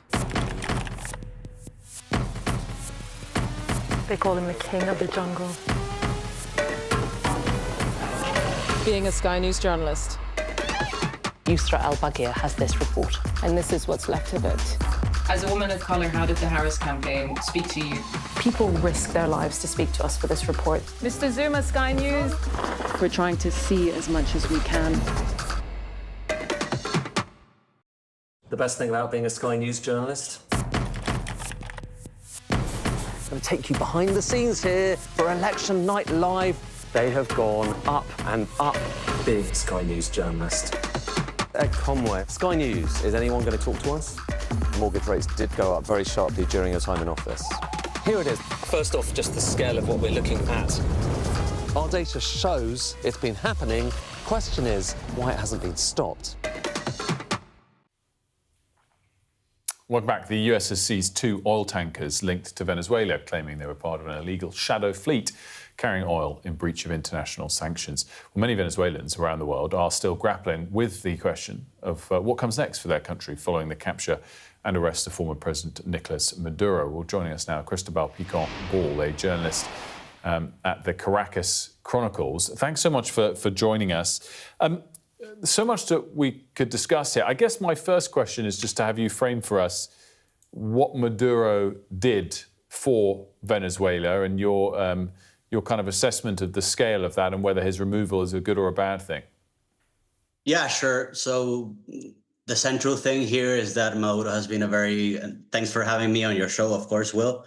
Maduro has been a very unpopular leader, a very unpopular president among the populations for the past decade or so. The absolutely central story here that your audience, I think, should bear in mind is that in 2024, after a very sequence and complex sequence of events, he allowed an opposition figure to run for election, for a presidential election that Maduro overwhelmingly lost by millions of votes. The opposition got 70% of the votes in that election. Maduro, of course, has a terrible human rights record under his belt, a history of grand corruption in the Venezuelan state and amongst his allies. He's been under investigation by the International Criminal Court. The UN has issued several reports documenting human rights abuses in Venezuela since about 2019, 2020. That's in open source. You can look it up. So for, I would say, the vast majority of the population, his removal by the United States has been seen as warranted. Obviously, Venezuelans have been wanting a democratic outcome in the past few years, and that's why the 2024 presidential election is absolutely central in this story. But to many people, what happened on January 3rd during the military intervention in which Maduro was removed is seen in a way as justice, as however you want to put it. He's facing justice in the US. He's facing an independent judge, due process, something that is not allowed for the vast majority of political prisoners in Venezuela. And what has happened since then over the last few days? Is it more of the same with Delcy Rodriguez now as president, his vice president as president? Or is there, when you look at some of the comments from Marco Rubio or some of the comments from President Trump just around oil, for example, is there change? So the main fact here is that the head of the authoritarian regime has been removed along with his wife, with Maduro's wife, Cilia Flores. But the rest of the structure that sustains this authoritarian regime is very much in place right now. And Delcy Rodriguez, who has been vice president of Venezuela for many years, she used to be foreign minister before that. She's been very involved with the diplomatic relations of Venezuela in the past few years, along with her brother Jorge. She has grown very powerful in the past few years. She's now the president. She's been sworn in as president. We don't know for how long that's going to be the case. I think there's a case for being very skeptical on whether actual political changes and on whether there's going to be a democratic outcome in the months to come. But the consensus is that the Venezuelan population is expecting some substantial political changes, not just economic reform that may sound like the priority from the Trump administration at the moment. Just finally, what do you think the likely relationship is between Delcy Rodriguez and President Trump in a year's time?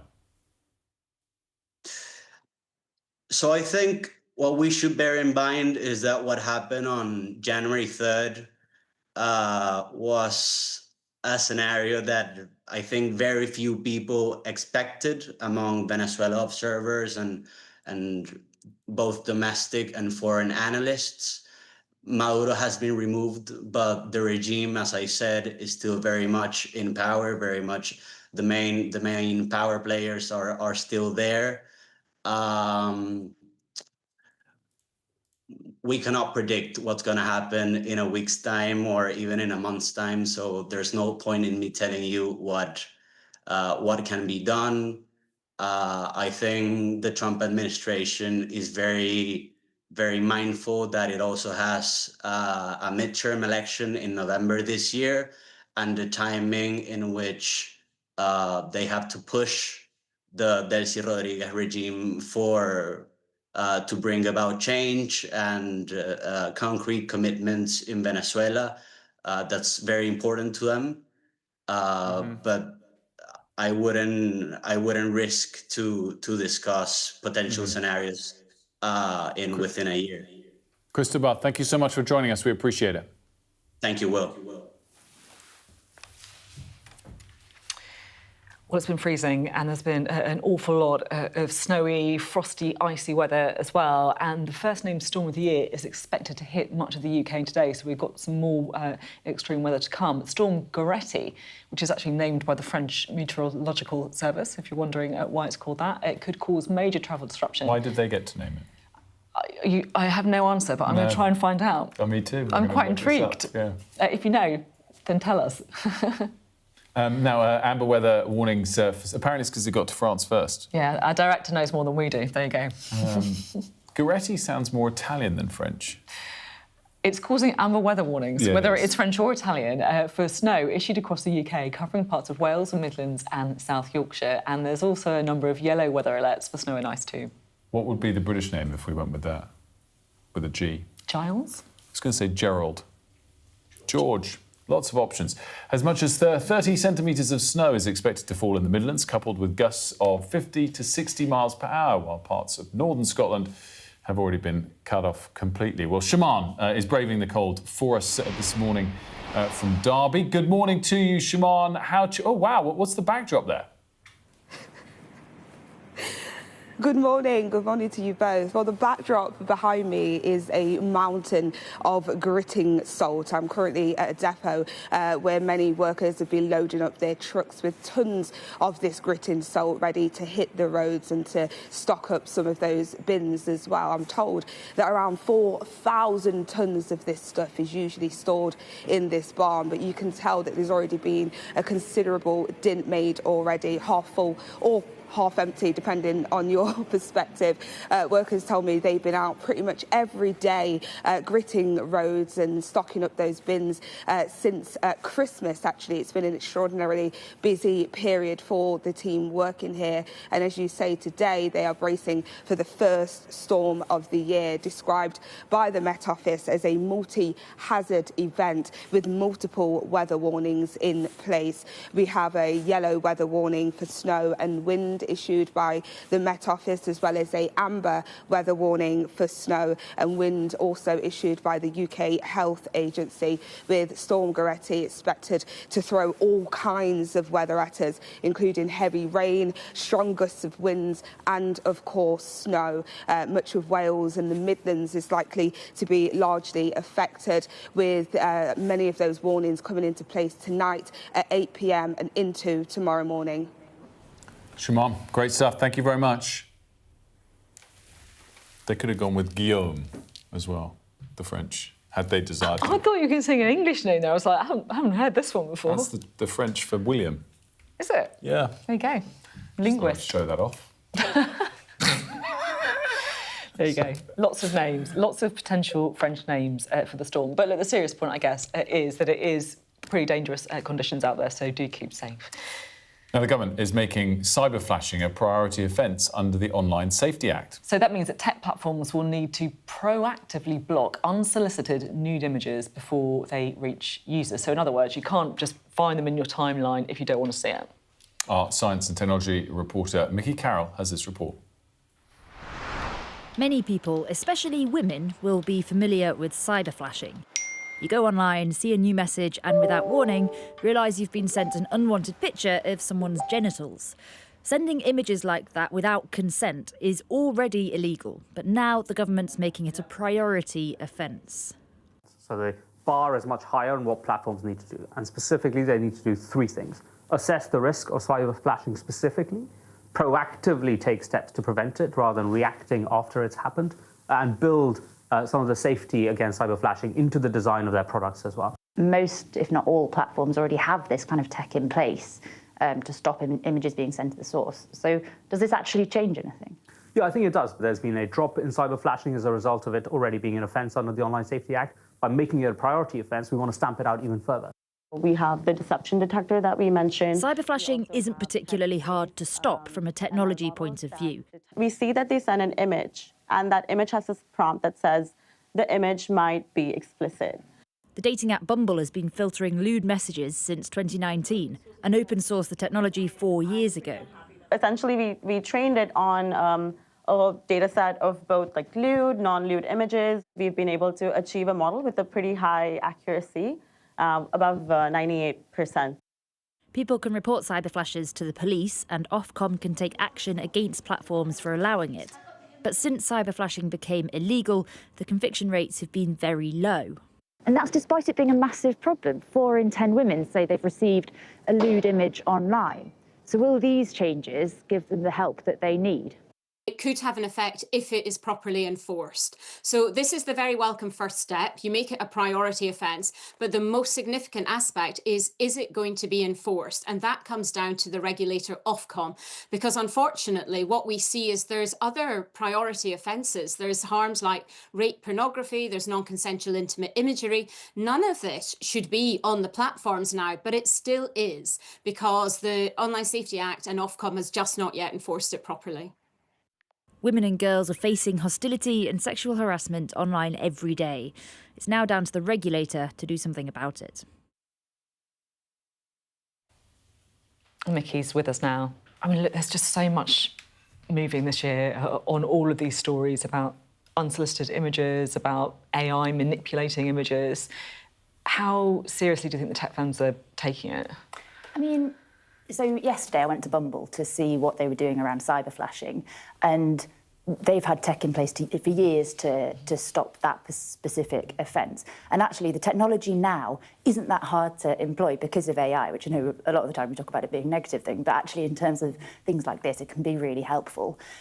So a lot of the tech firms that want to do something about this, because either they want their user base to be safe or it's just a priority for them, have already put this stuff in place. It's now about the companies that haven't and trying to get them on board now through regulatory action. And that's what, the government's trying to do with this cyber flashing, becoming a priority offence. But there's also, sharing revenge porn, that sort of thing, is already a priority offence under the Online Safety Act. So what now has to happen is Ofcom has to be able to enforce those rules. The government can say whatever it wants about taking this really seriously, but unless Ofcom is willing to enforce these rules, and they can now, they've got the teeth, they can either fine them 10% of global revenue or £18 million, so whichever is greater. That's when we'll see, I think, these changes starting to come in. And I mean, we saw earlier this week that Ofcom opened an urgent investigation into X over that Grok story that we've been reporting on a lot. That will be, I think, a real test case as to whether they're willing to take on a huge firm like this that isn't based in the UK. Really interesting. Yeah, Vicky, great stuff. Thank you so much. We're going to have a quick look at the weather. You're looking happy. Well, the forecast looks good. So you've sorted the travel insurance then? All Clear Travel Insurance sponsors Sky News weather. It's going to stay wintry because Storm Goretti is bringing multiple hazards to the south later today and tomorrow. Various snow, ice and wind warnings have been issued lasting into tomorrow, with further updates likely. It's rather dull overall, with a locally severe frost and some freezing fog in the north and east and patchy light snow over northern parts. The southwest has more general rain moving in. Northern parts will see sunny spells developing this morning with a scattering of showers, while southwest England and the south of Ireland will turn wet and very windy. All Clear Travel Insurance proudly sponsors Sky News weather. Coming up, we are going to be talking vetting for police. The Met Police admitting that many officers went through the vetting procedure in a way that should have been way more tough.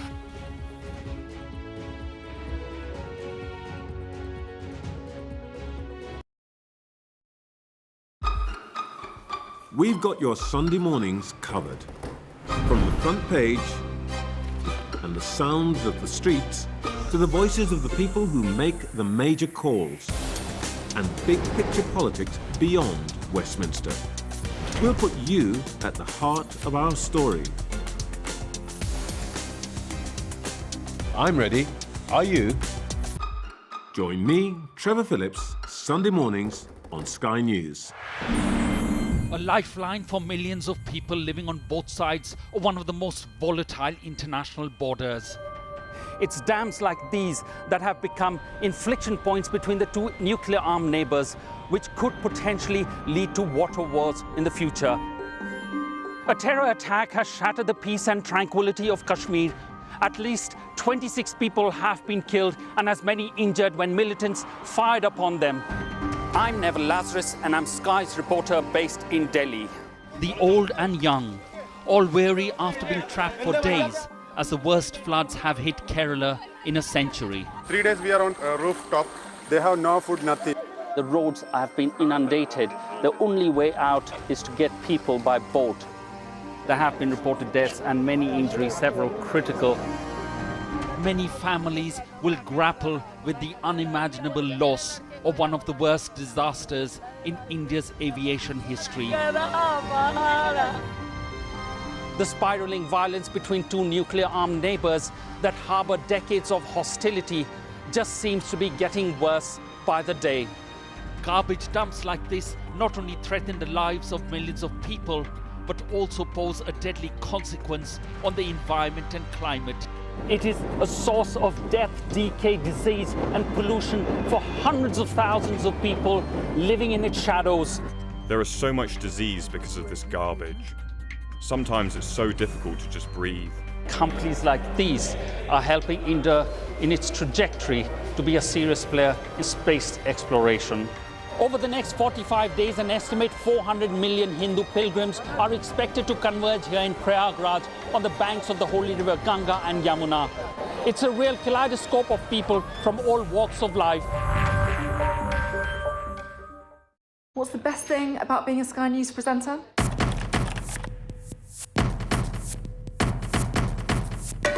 We've done the work and the reading, so you don't have to. Being a Sky News presenter.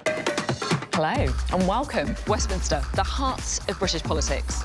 I'm so sorry about what happened to you. So what on earth is going on? It's not true. Can I tell you what I think? It's really unusual. Mornings with Ridge and Frost. Let's crack on. Let's get started.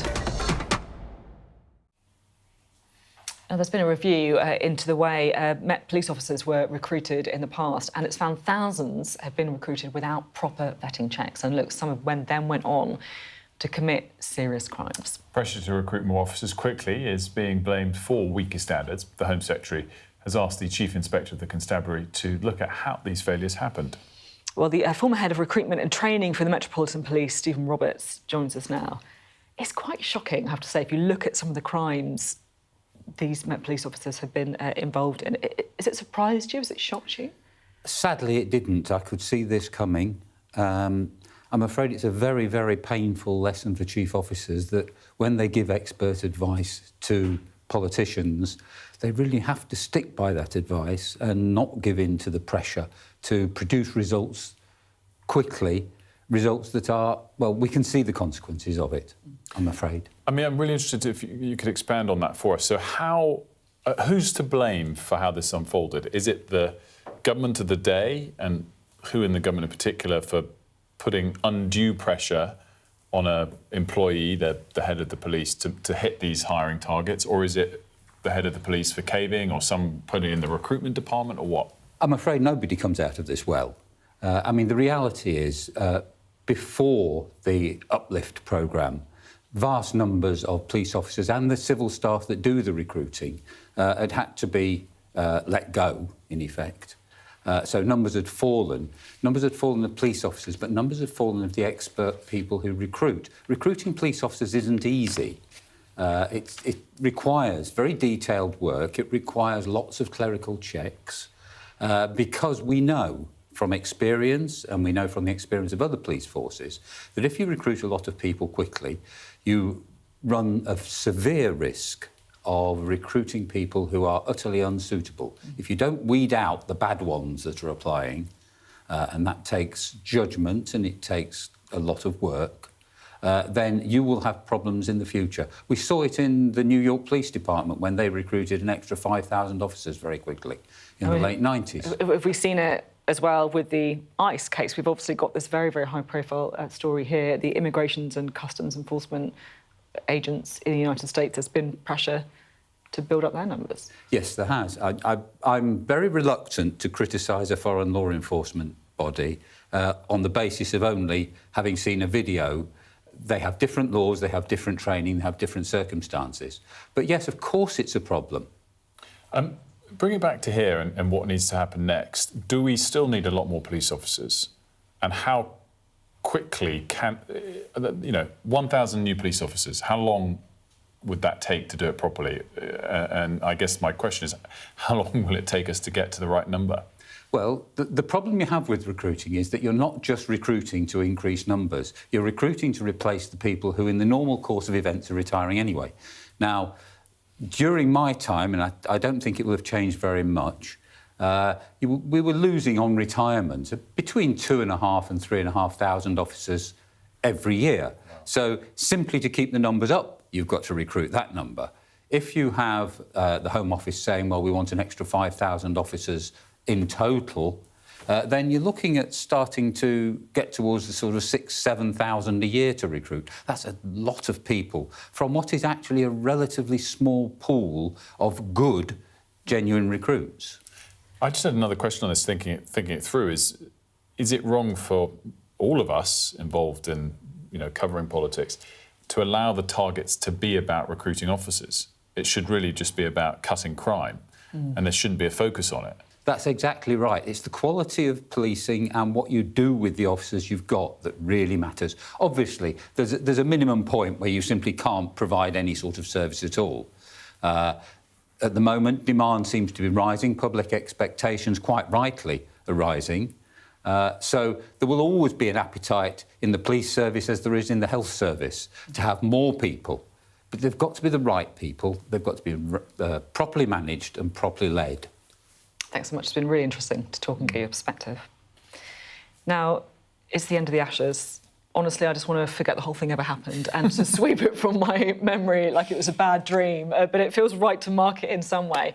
And the England captain, Ben Stokes, has said it is back to the drawing board after the Ashes loss in Sydney. England fell.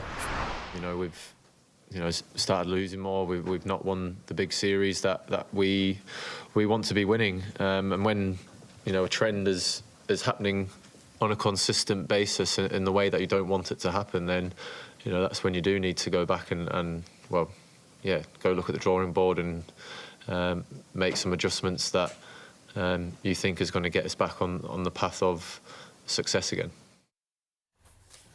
And there's more controversy for the team. This morning, the vice-captain, Harry Brook, issued a public apology for getting caught up in a scuffle with a bouncer in New Zealand prior to the series starting. He said, "I fully accept my behaviour was wrong and brought embarrassment to both myself and the England team. Representing England is the greatest honour of all, which I take seriously, and I'm deeply sorry for letting down my teammates, coaches and supporters. I've reflected on the lessons it has taught me about responsibility, professionalism and the standards expected of those representing your country." I think with these things, it's easy to get away with poor behaviour. Although, of course, in this case with Harry Brook, it looks a bit more serious because he was fined £30,000 if you're winning. But, look, the day after Harry Brook had that night out, he only scored 6 in the match after that clash with the bouncer. We've obviously seen the pretty abysmal performance in the Ashes, and Ben Stokes there taking responsibility for it at the press conference. Yeah, I think there's an added point, isn't there? Because in the middle of, I forget exactly between which of the tests it was, but I think it was when we were at least 2-0 down, if not 3-0 down. There was another instance of whether the team had been out drinking. Yeah. But a lot of the pushback at the time came from Ben Stokes, the captain, to say, look, I back my players. And, they're away from home and there's weeks that they're away from, and this was days before the next match. So, and he must have known about this at the time. Yeah, he must have known about this at the time. So I think it doesn't sit well with people, particularly who have travelled the whole way there to watch it. Yeah, back to the drawing board, indeed. We'll be back in just a few moments' time.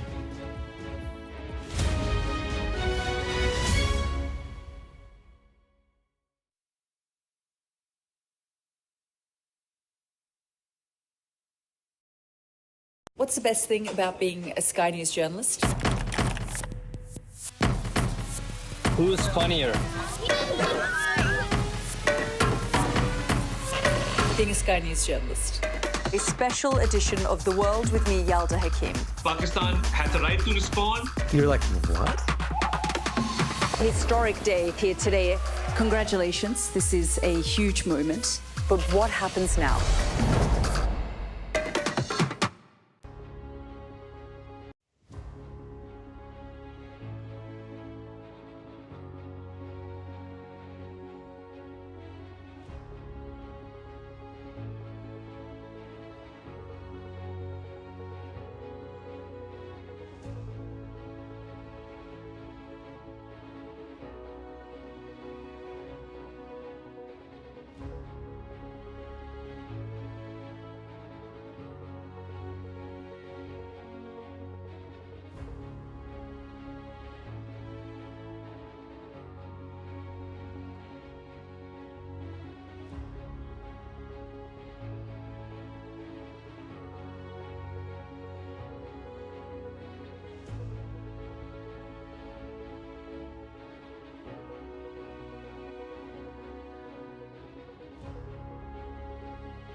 Hello, good morning. It is 9 o'clock and welcome to Mornings with Bridge and Frost. With Sophy and Wilfred, a very good morning from me as well. Lots to get to.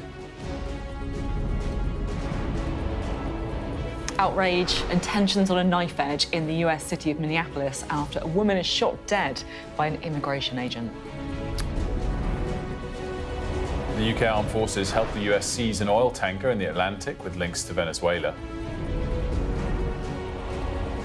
The England cricketer Harry Brook has apologised after an altercation with a nightclub bouncer just before the Ashes.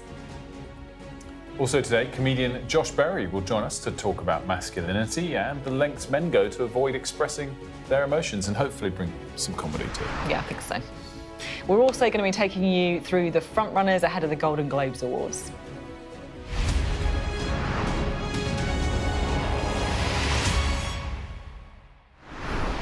A very good morning to you. We're starting today in the States, in Minneapolis, where community tensions are on a knife edge after a woman has been shot dead by an immigration and customs enforcement agent, ICE. The woman, 37-year-old Renee Nicole Good, was driving her car in a residential street.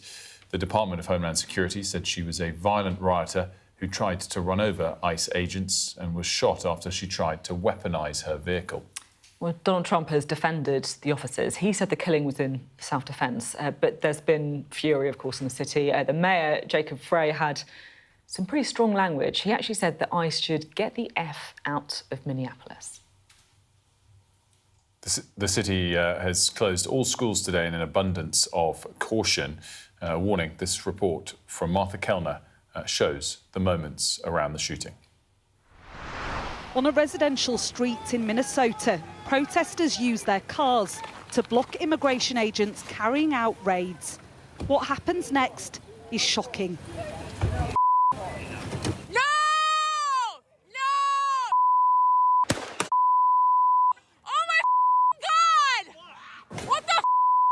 Inside the car, 37-year-old Renee Nicole Good, a US citizen, shot dead. Here's the incident from another angle.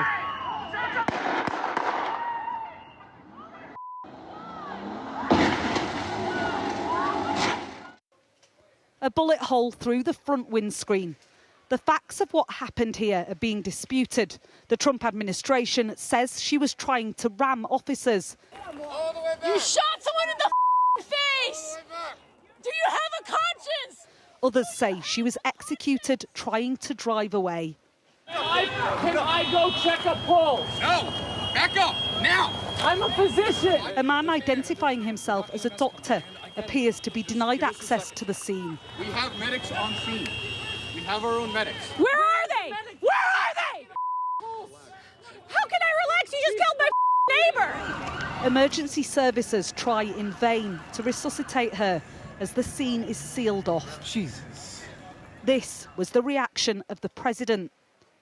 On Truth Social, Donald Trump posted, "The woman driving the car was very disorderly, obstructing and resisting, who then violently, willfully and viciously ran over the ICE officer who seems to have shot her in self-defence."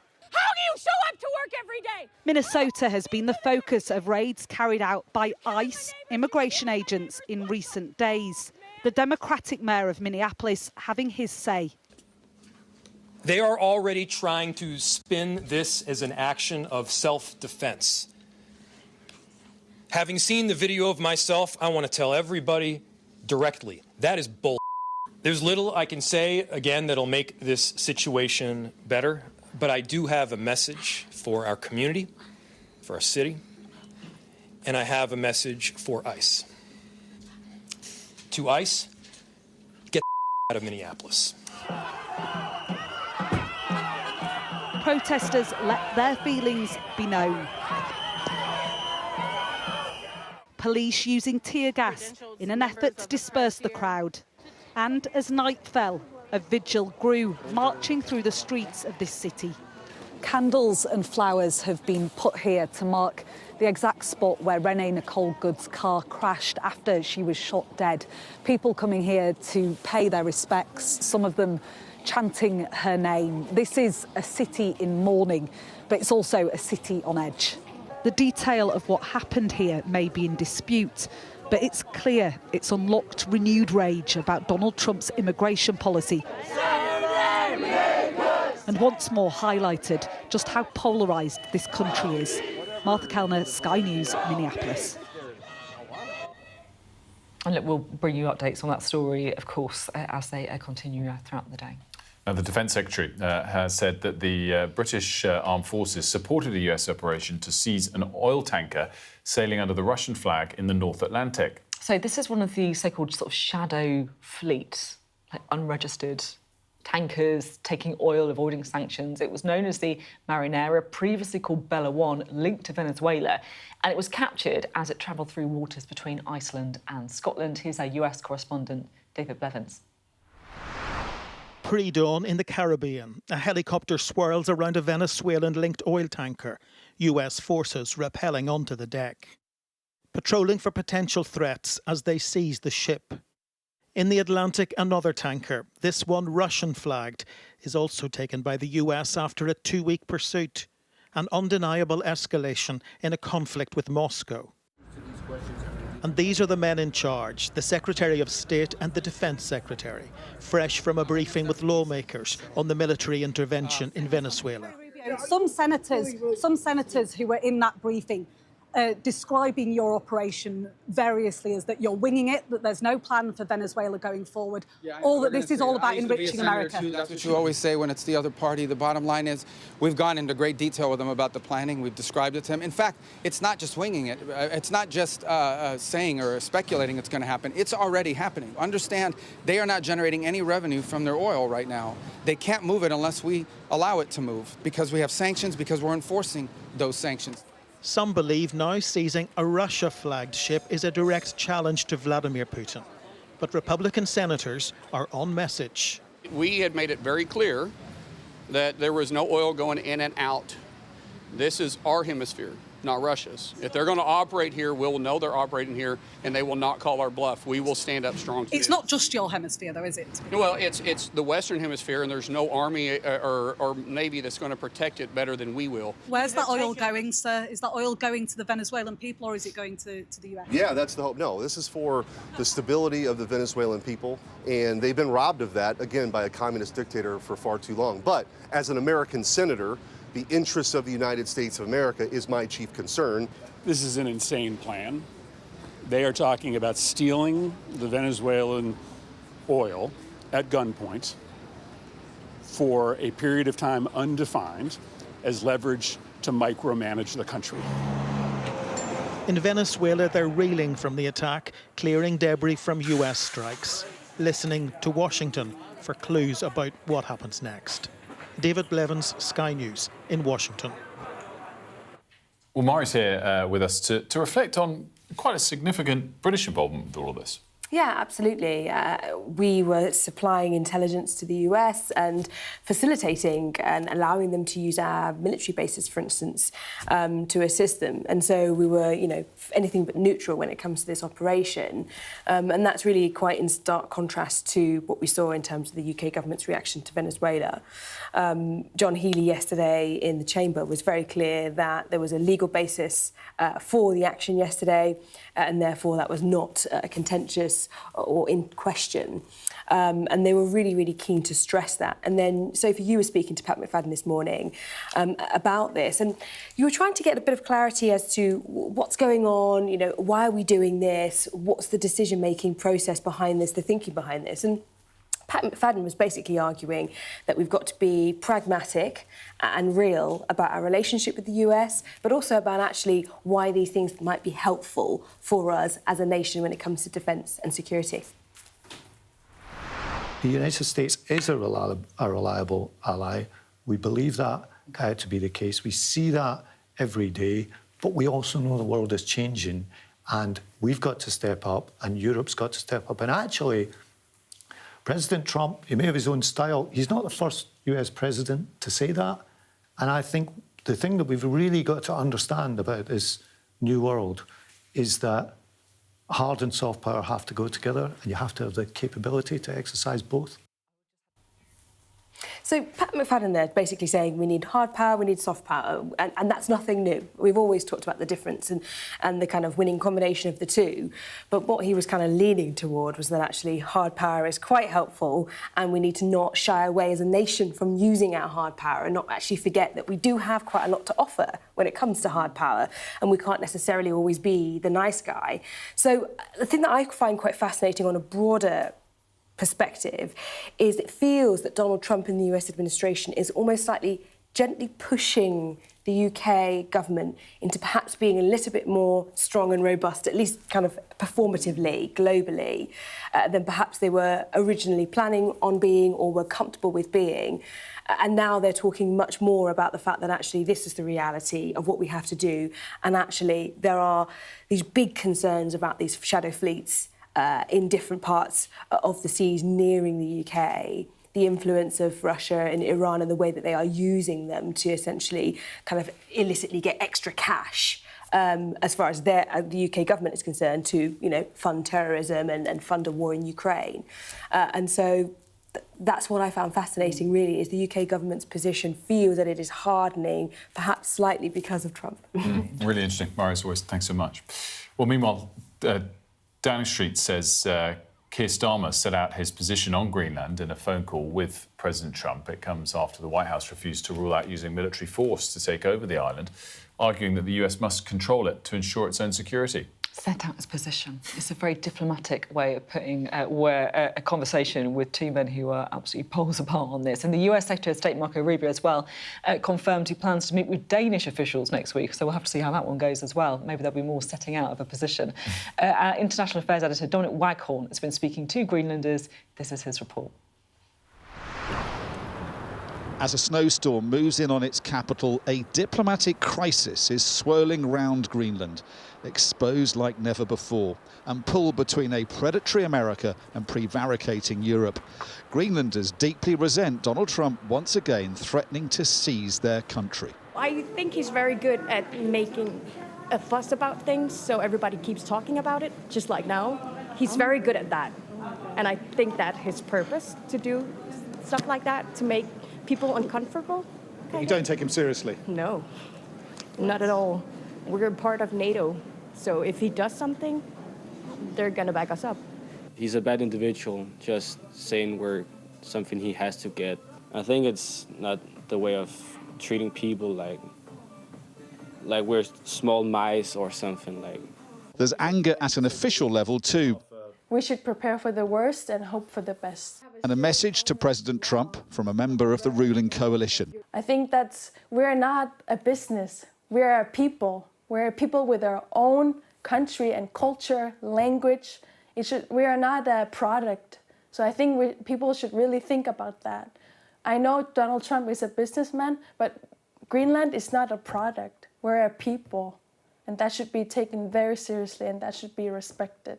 So your main thrust of what you're trying to do is trying to get the Americans to talk to you more. The opposition hopes Trump's overtures increase the chances of independence.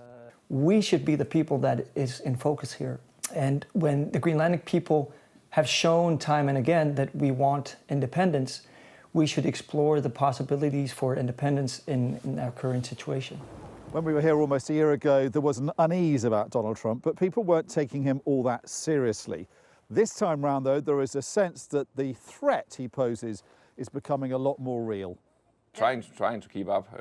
Klaus and Anita have lived here for almost 2 decades, running their hotel after he served in the military, protecting Greenland's security. They are increasingly concerned about the way things are going. Yeah, well, I would say I'm worried. Yeah. We have been discussing what to do, how is our future, especially the children up here, how is their future going to be? Yeah, we've been talking about that, what are we going to do if something happens? Should I need to go to Denmark to the children? Should I stay here? Stuff like that. So it's getting very practical thoughts about what's going to happen if something worse happens. It's getting real. Yeah, it is getting real. There are no hostile Russian and Chinese ships circling these waters, as Trump claims, say Greenlanders, but the spectre of a US takeover is now looming. And if the US president chooses to act on his rhetoric, however unjustified, there is little here to stop him. Delighted that Dominic's able to join us now from Greenland. Dom, great to see you. I guess my question is whether or not these talks next week with Marco Rubio could lead to something, or will they just be incredibly acrimonious? Wilfred, welcome and good morning from Nuuk in Greenland. Good to be here, good to be on the show. Yeah, I think that is the key question for Greenlanders, who finally see some kind of diplomatic channels opening up with America, having had sort of a year or so of real fear and concern about the direction of travel. Greenlanders feel like anyone else would in a country where their powerful neighbour, who has been a friend and ally for 80 years, is now talking about gobbling them up. And I think the Greenlanders we've spoken to, as you saw in that report, can't quite work out whether Donald Trump is mad or bad or both, but they certainly see him as very dangerous. And if you look at the sort of shift in opinion here since a year ago when we were last here, things have moved even further away from America. We have had an election in February where Greenlanders did vote for independence, for a party promising independence, but not now. Independence at some point in the future. And I think the bottom line for Greenlanders is they do want to move away from Denmark. They do want to stand on their own 2 feet, but they don't want to exchange 300 years of colonial rule under Denmark with the same under America. They value their ties with Denmark. And there's a real sense of, I think, anger and resentment about what Donald Trump is doing. Now, we've heard from Peter Mandelson in the Spectator today saying that, this is all bluster. He doesn't mean to invade Greenland at all. It's about trying to improve the security situation here. For Greenlanders, the point is, and also for their Danish political overlords, if you like, is that the Americans could set up any number of bases that they want here under a 1951 treaty. They don't need to annex or invade Greenland to do so, but they haven't shown much interest in that. So their fear is that actually the ulterior motive is literally territorial. It's literally Donald Trump trying to expand the borders of America, and they're obviously very much opposed to that. It's interesting there, you sort of talk about the perspective of the Greenlanders, what they want. Where do you think we're going with the politics of this? Could we end up with some kind of fudge where Donald Trump has more influence in Greenland? Do you think he's serious about actually talking about acquiring it, using the military even? What's your sense? I think my best guess is that Donald Trump does want it. He's talked about wanting it. I think his minions and his lieutenants are trying to work out how to sort of satisfy him without ending up with a complete rupture in transatlantic relations, and trying to come up with some kind of pragmatic solution to Trump's desires, which is to expand the borders of America and to be the first American president to do so in decades. The politics here are quite nuanced. On the one hand, they do want independence. The opinion polls sort of show that, and the outcome of the election last year shows that. But as I said, they don't want it now. They don't feel that they have the ability to stand on their own 2 feet. And what they value most in their relations with Denmark is free education, free healthcare, cultural ties, the ability to go and work and be educated in Denmark and in Europe. And they look at America and that doesn't offer the same. And also they feel that they're very much a sovereign, proud, independent people. And their concern is that Donald Trump is talking about them as mice, as we saw that shopkeeper talking about in the report. So I think there are a number of possible outcomes to this. Either we continue where we are, but the Americans do take the opportunity to expand bases here. They've got one base already. Under that treaty, they can open many, many more. They had many bases here during World War II. They could reinvigorate those and put many more troops on the island and come up with a better security arrangement. Or we could see what's called a sort of compact of free association, which the Americans have with islands in the Pacific, for instance, where they basically have exclusive access to having military troops in Greenland in exchange for a massive sort of financial aid package every year. But that requires independence from Denmark, so that would be unacceptable to the Europeans. Or it could just be total annexation and invasion. I think my best guess is that we're going to see diplomacy sort of trying to head towards some kind of closer relations with America. But to be honest, it's all very ham-fisted and cack-handed, and what Donald Trump is doing at the moment is pushing Greenlanders away from America and making his ambitions even more impossible to realise. Dom, great stuff. Thanks so much. Dominic Waghorn there for us in Greenland. Very quickly, I've just had an email through that I want to share with Wilf in particular. So this is from someone called Anne Miller. And do you remember, a moment ago, we were talking about the name of the storm and Storm Goretti. Wilf made the point that, how is that a French name? It's named by the French, doesn't sound very French. Well, Anne Miller has come in to say, "Morning, Sophy. Please tell Wilfred he's correct. Goretti is an Italian name." Maria Goretti is a saint canonised in the Roman Catholic Church, a Virgin Martyr. So there you go. There we go. Impressive knowledge. Goretti. It does sound like that. That's where I was. I didn't have this excellent knowledge that Anne had, but I just sort of thought, sounds like a pasta dish. I'll have the spaghetti Goretti. Coming up, we're going to be talking to the comedian Josh Berry about his show Best Man. I'm really excited about this one. He's a very, very astute political commentator as well.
The best thing about being a Sky News journalist?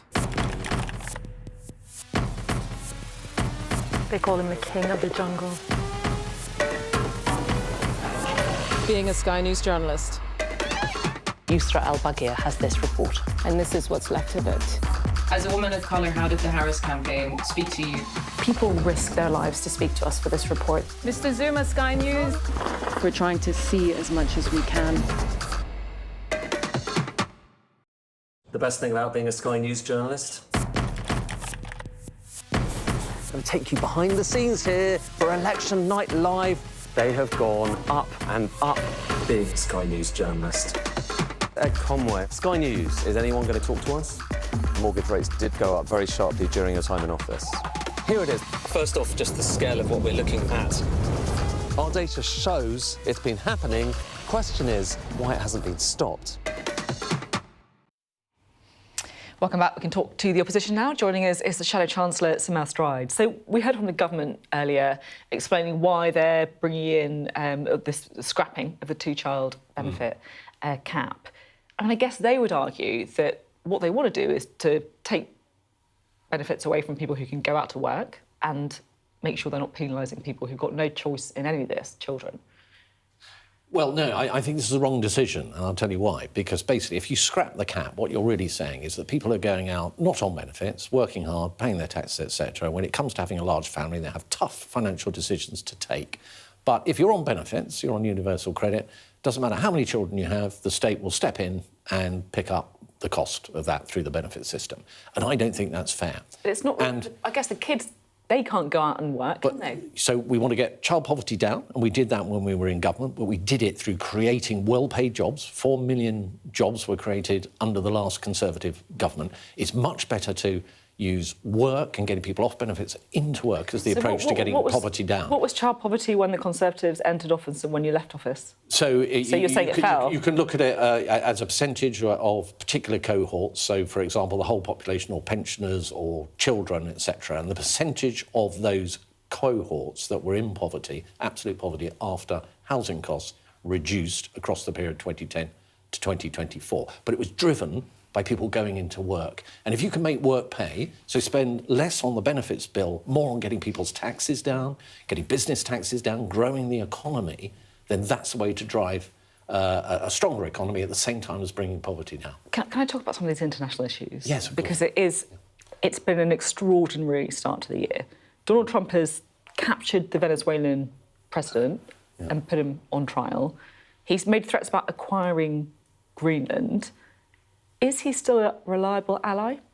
No, America will always be a critical ally for our country, and we should work Is it a closely reliable with the ally? Because you can say that it's as in we need them. Well, is he reliable? There is no doubt, Sophie, that things are changing very dramatically in terms of the way in which America is engaging with Europe and ourselves and the shifting sands around their geopolitical view of the world. Yeah, we know what that is. But nonetheless, the heart of this has to be a tight alliance between us and America. Now, you saw that where we worked together in sorting out that tanker, that ghost ship that was busting sanctions, oil sanctions, etc. That's the kind of thing we should be doing But just to with say, the Americans. on that, though, he came in afterwards to say, we will always be there for NATO, even if they won't be there for us. I mean, that's a bit of a slap in the face after we've just helped him in the Well, this is a mission, relationship that clearly needs to be managed. But at the heart of it, where I think President Trump has been right, and has been very positive, actually, is being part of the wake-up call for Europe across the piece, that we cannot, the days of the peace dividend are over. We've got to go out there and tool up on the defence side. We're going to have to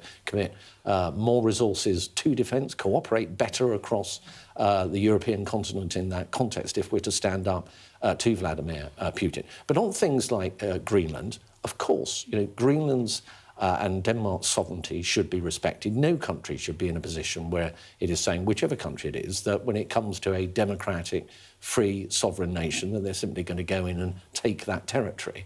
And so I think, we are right to take that position as a party on that particular issue. Just finally, I just wanted to ask you about polling.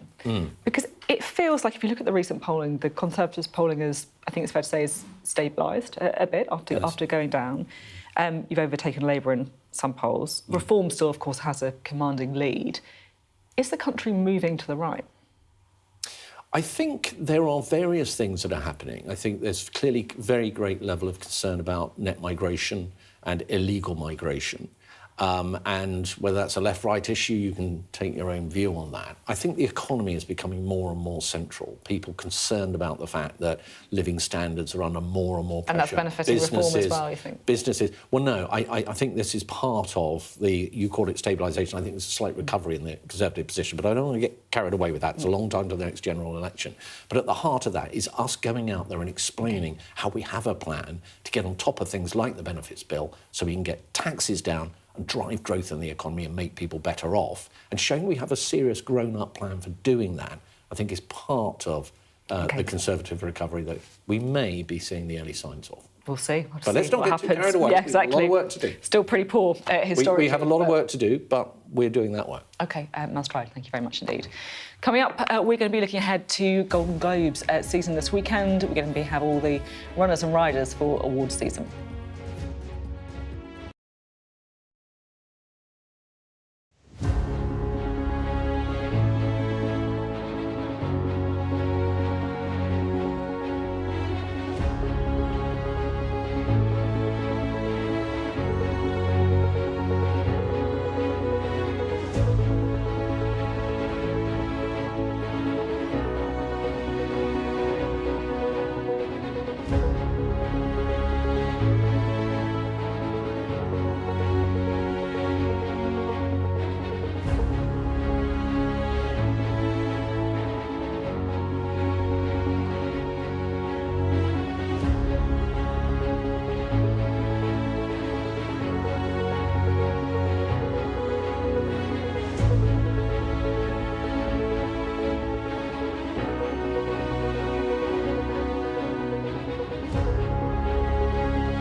Welcome back. Comedian Josh Berry is on a mission to turn toxic masculinity on its head by encouraging men to open up and tell their friends they love them. To achieve this, he invites two men onto the stage of his stand-up shows, and this is an example of the result. Right, now is your time. I'm unfounding. I love you, Tom. Bring it in! That's what it's all about! Yes! Give it up for Robbie and Tom! Yes! Let's hear it for them!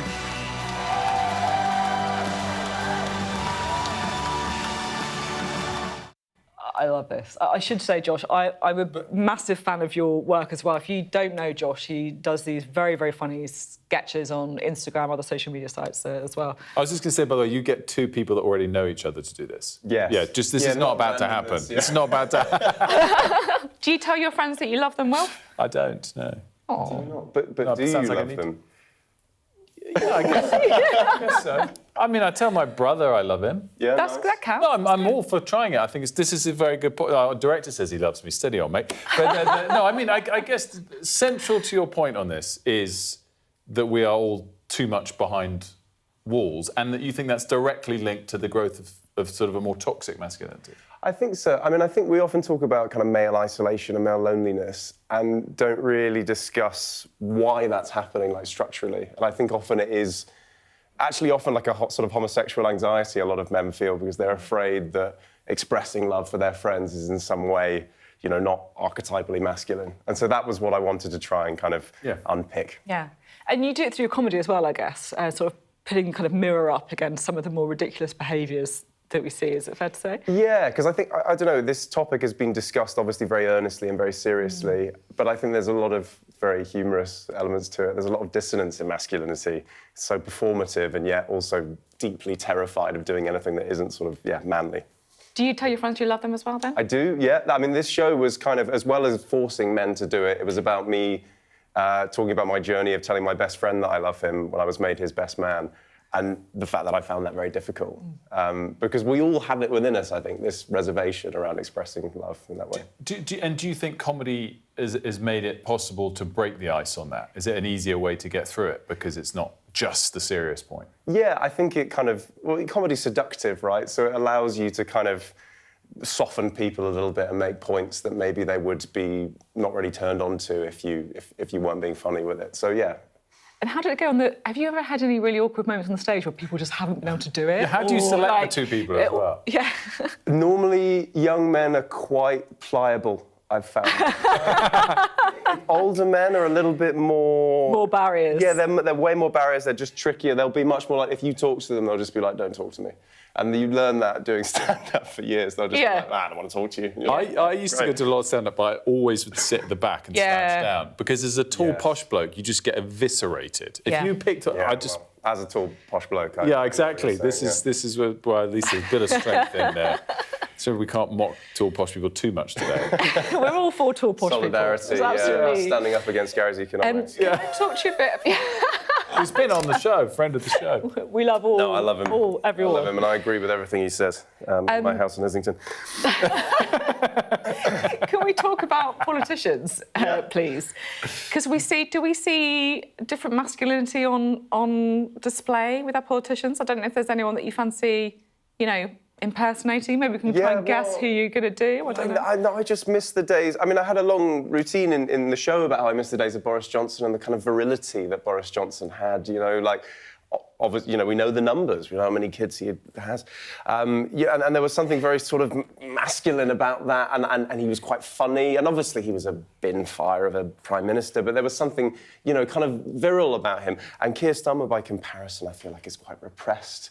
And Boris Johnson, even though he was sort of, I didn't really know what he was saying, there was something sort of seductive about him. Whereas Keir Starmer sort of repressed, and I can't really imagine Keir making love to a woman at all. Oh, my God. Now we're having to imagine it. Stop. No, but you can't. That's the thing. You actually can't do it. How do you think they'd react if you got them on stage and asked them to tell their friends that they love them? Or tell each other that they love each other? I reckon Boris would be... He probably tells people he loves them all the time. Yeah, but I feel like he'd be lying. Whereas, he'd do it, but it would be a lie. I think Keir Starmer could... I think that would be deeply uncomfortable. I mean, most people that I got up on stage were uncomfortable and still said it. Yeah. Then that's why it's quite nice and moving in a way. Can I just dwell a little bit more, because I'm interested in... A lot of people think, Boris is a great communicator, obviously won tons of votes. I guess Keir Starmer won tons of votes as well. But I think the comms of the government hasn't been fantastic over the last 18 months. I don't think they'd be upset for us saying that. Is there something that you can observe in the way they both communicate? I mean, I guess Rishi Sunak wasn't a great communicator either. It's not party political, this. What allowed Boris to cut through in that way? Well, I feel like it's kind of the point I made earlier about, comedy's seductive, right? Boris was very good at seducing the people he was talking to because he was funny. And I don't think Keir Starmer is particularly funny or charismatic, even though he aligns much more with the sort of politics that I prefer. I don't think he... But the constant thing with Boris Johnson is, you go for a pint with Boris Johnson. That's what people would always say, right? I don't feel like I want to drink ale with Keir Starmer, do you? We're neutral on all these Sorry, issues. you're neutral, is what we would say, to that question. We have no opinions on which politicians we would prefer or not prefer to going down the pub with anybody right now sounds pretty good, because it's kind of, like Friday night for us, Thursday. Exactly. Thursday, 9 a.m. 9:30 in the morning. This is 9 p.m. for us. With enough beers, would you tell them you love them? Yeah. Well, exactly. With enough beers, you say anything. Just to round things off, because this particular kind of campaign within your tour was in person, but it's coming to your YouTube channel, and yes, and otherwise your what do you enjoy doing the most? The short clips on Instagram, the long live performances. What kind of is your favourite? I think live is the most fun thing. It's the thing I sort of started doing, and then I started doing Instagram as a way to kind of promote the live stuff. But live is great. It felt like in that show I could kind of, I don't know, get people to laugh themselves out of ideas that they'd internalised quite strongly. So that felt fun, and Well, we've loved having you on. Yeah. Well. I love you. Love you. Great stuff. We've never met before. That was a bit weird. I didn't find it weird. I actually really enjoyed that. Wilf, I'm really proud of you. That was amazing. I love breaking down barriers. There we go. Absolutely incredible stuff. There we go. But next, who's our next guest coming in? They're going to be terrified. It's Katie Spencer. Katie. And nobody wants to hug me. I'll give you a hug, Katie. Come here. We're showing the love on the programme this morning. It's amazing. Mel Stride is delighted he was before this segment. Yeah, you've made a lucky escape. Exactly. Right, so... Katie is here because Golden Globes are taking place in Los Angeles this weekend. They are. I guess. The action thriller, one battle after another, dominating. 9 nominations. White Lotus leads the TV nominations as well. And we've got Katie to give us... I'm going to be staying up through the night, so Sunday night into Monday morning, but it's always quite a fun one because this is the very first of the sort of award season chatter that starts to begin. The thing about the Golden Globes is they have twice the number of categories, which is a bit confusing because it means you have a much longer list of potential sort of names that we're going to be talking about over the next couple of months, because they have a drama category and they also have a musical and comedy category, which means there's a lot more A-listers go, but there's a lot more movies to talk about, which is exciting. And look, one of the big ones that I think everyone over the next few months is going to be talking about in terms of awards, glory and doing rather well is Hamnet, which is out on Friday, tomorrow in this country. It is... Have you read the book at all, Maggie? I've read the book. I have. It's an amazing book, but I have to say I found it a hard read. It's because it's about a child dying. It's a lot. Yeah. Shakespeare's son dying. So Paul Mescal stars as Shakespeare. Jessie Buckley plays his wife. It's a devastating performance that Jessie Buckley gives. So much talk about whether this is going to be the year that she gets an Oscar for this. Should we just play a quick clip of it? Is it true? You know everything about a person by touching them here? Not everything. He's got more inside of him than any man I've ever met. Who are you looking for? William Shakespeare. I have no talent for waiting. The women in my family see things. What do you see? I think so many people have such a visceral reaction because childbirth is something that affects so many people, and it is a really emotional story, but thoroughly deserving of being in contention this award season. So it's going to be interesting for our Irish actors, whether or not they come away doing very well this weekend.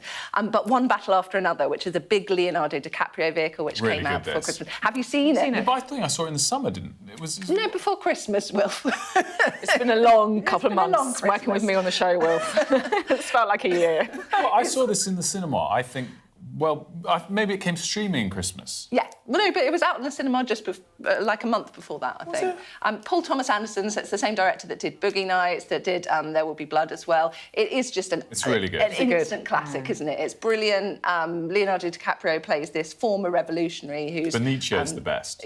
And Sean Penn as well, who plays this sadistic it's great cast. military figure as well. You absolutely have to see watch this.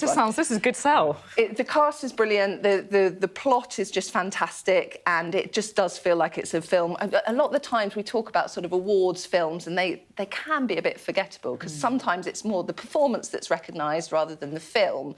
That is a very good film, One Battle After Another, so highly recommend that. If there's a curveball to sort of think about as well, The Secret Agent is a Brazilian film which is all about this political thriller set in the 70s, which did incredibly well at Cannes, worth looking out to see how well that does. But also, you've got young kids. Have you watched K-pop Demon Hunters? Don't even talk to me about K-pop. Anyone who's got primary school kids... It's ruined my Spotify, is what I'll say. Yeah, absolutely. Well, that and Crazy Frog in our house, yeah. But yeah, it's done so well. It's Netflix's most successful film ever.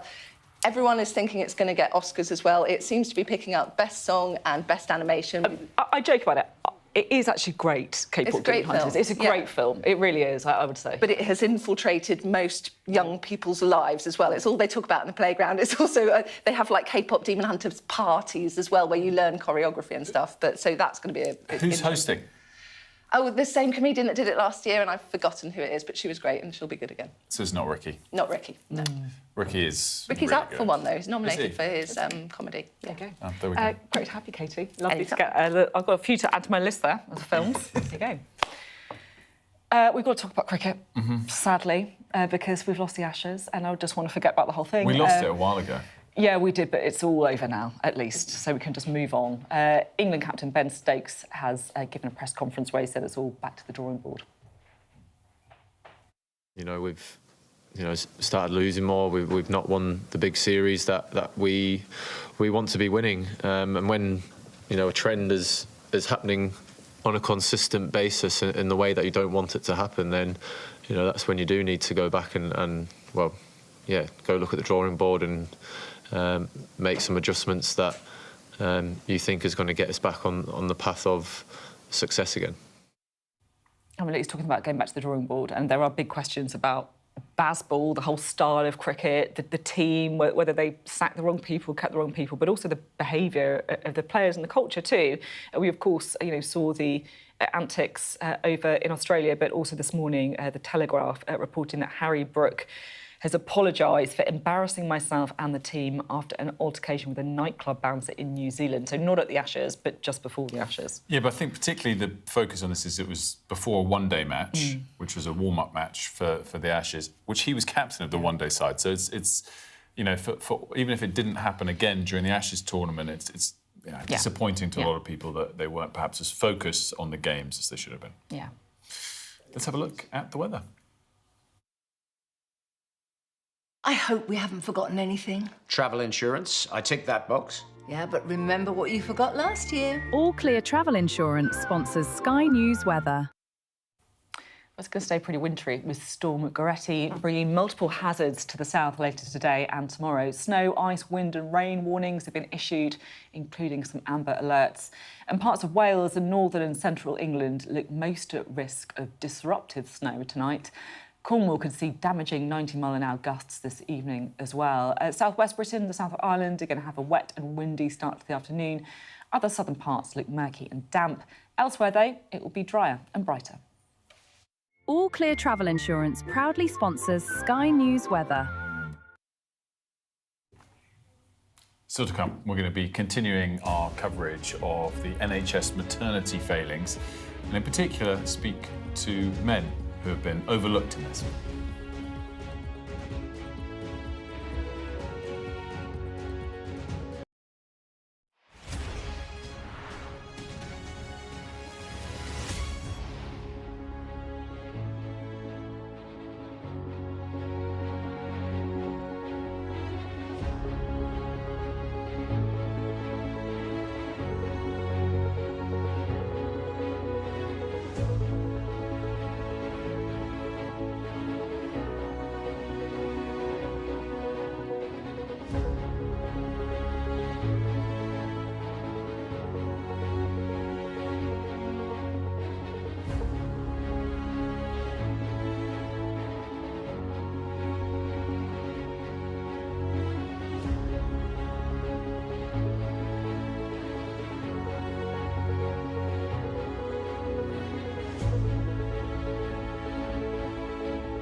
What's the best thing about being a Sky News presenter?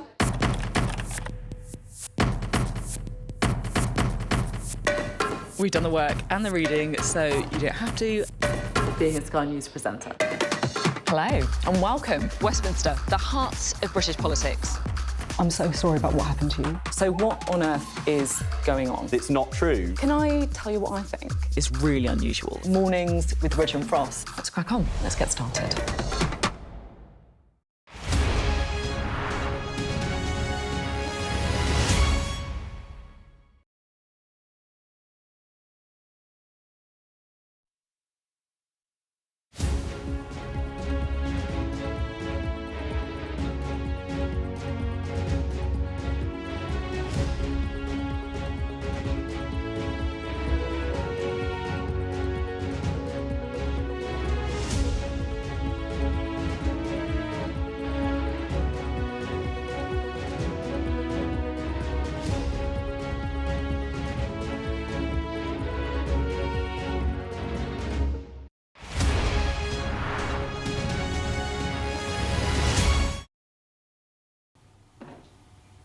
Welcome back. Well, on this programme, we've been really trying to push the issue of maternity care in the United Kingdom, frankly, because multiple reports have shown that it is not where it should be, that it's still not safe, you know, for many mums and for many babies, and we've been speaking to a lot of women affected by it. We've been overwhelmed by the response. Mainly women, but also a lot of men have got in touch with us as well to talk about their own experiences and how it's affected them, the scars that it's left as well. And today, we're going to continue that because we're talking to Kevin, who lost his daughter Molly in 2006. And Kevin got in touch with us here on Sky News to share his story, and we're really very, very pleased to say that he joins us now. So firstly, thank you so much for being with us. We were really moved by your email. We're really glad that you're here to speak to us. Do you just want to tell us a little bit about what happened to you? Yeah, 2006, it was a normal pregnancy. One night my wife said to me that the movements decreased, so we rung the maternity unit. They said to come in just to check, make sure everything was okay. We went in, they done their checks, everything was fine, but they decided to keep Emma, my wife, in. And then around 1:30, I was sent home around 1:30 in the morning. I got a phone call to say she was in labour. Went back up there.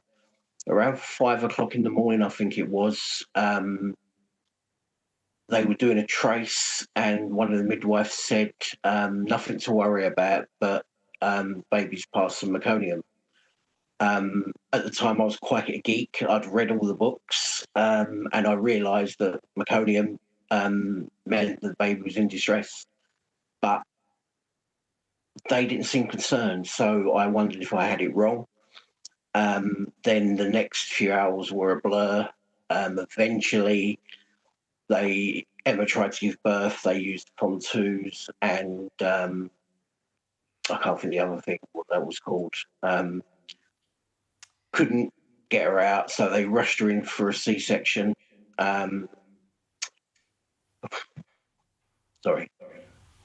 Rushed her in for a C-section. I was allowed at the head end. They put a sheet up. Then I heard a voice say, "Oh, we have a baby girl," but there was no crying. I knew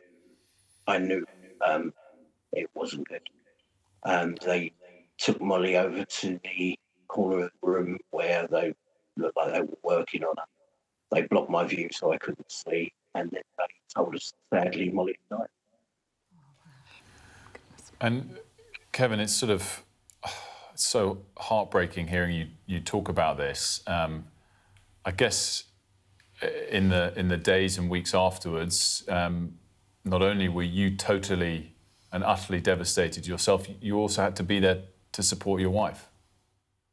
Very much so. You know, at times I felt a bit of a fraud because I didn't have that connection with Molly that Emma had. Emma carried her for 9 months.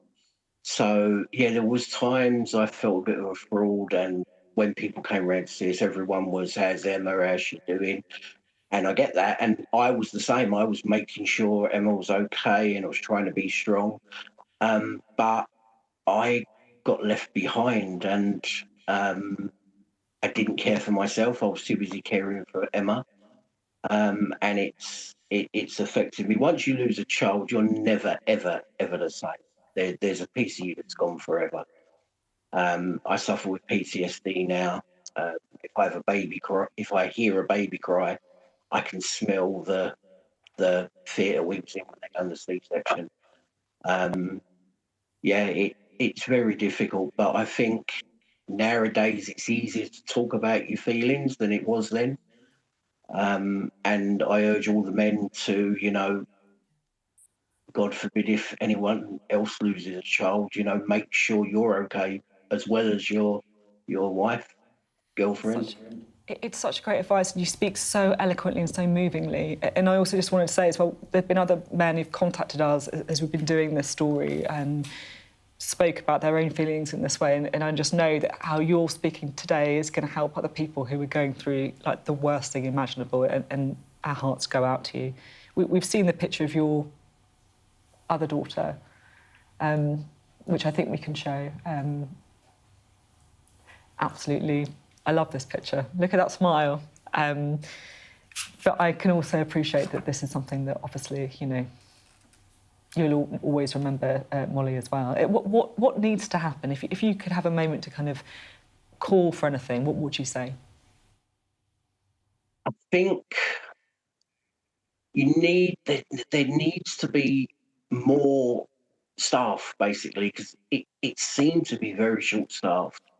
And I wish I'd spoken up a bit more when they said that Molly had passed meconium, and I knew that was that the baby was lack of oxygen and she was in distress. But because of the way they acted, they were so blasé. I didn't push it as much as I should have. There was an investigation, and they said that if they'd performed the C-section at like 6 a.m, Molly would have probably survived, but they didn't perform the C-section till 3 o'clock in the afternoon. And by then, even if she had survived the birth, they told us that she would have been permanently brain damaged. It's tragic. And he's the chief executive of the hospital. Her words will haunt me till the day I die. she said to us right at the end of the investigation, you came into this hospital with a perfectly healthy baby. It is honestly heartbreaking. And just to say, any parent would have acted in the same way as you in that circumstance. I just want to make that point. When you're saying about if I'd done this, any parent would have acted in the same way as you in those circumstances. And you sound like an amazing dad to your other child as well. Thank you so much for sharing your story with us, Kevin. It's going to make a lot of difference. We are sadly out of time this morning. Thank you for all.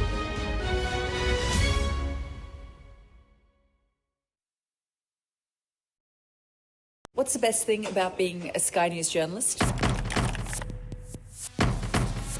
Who's funnier? Being a Sky News journalist. A special edition of The World with me, Yalda Hakim. Pakistan has the right to respond. You're like, what? Historic day here today. Congratulations, this is a huge moment. But what happens now?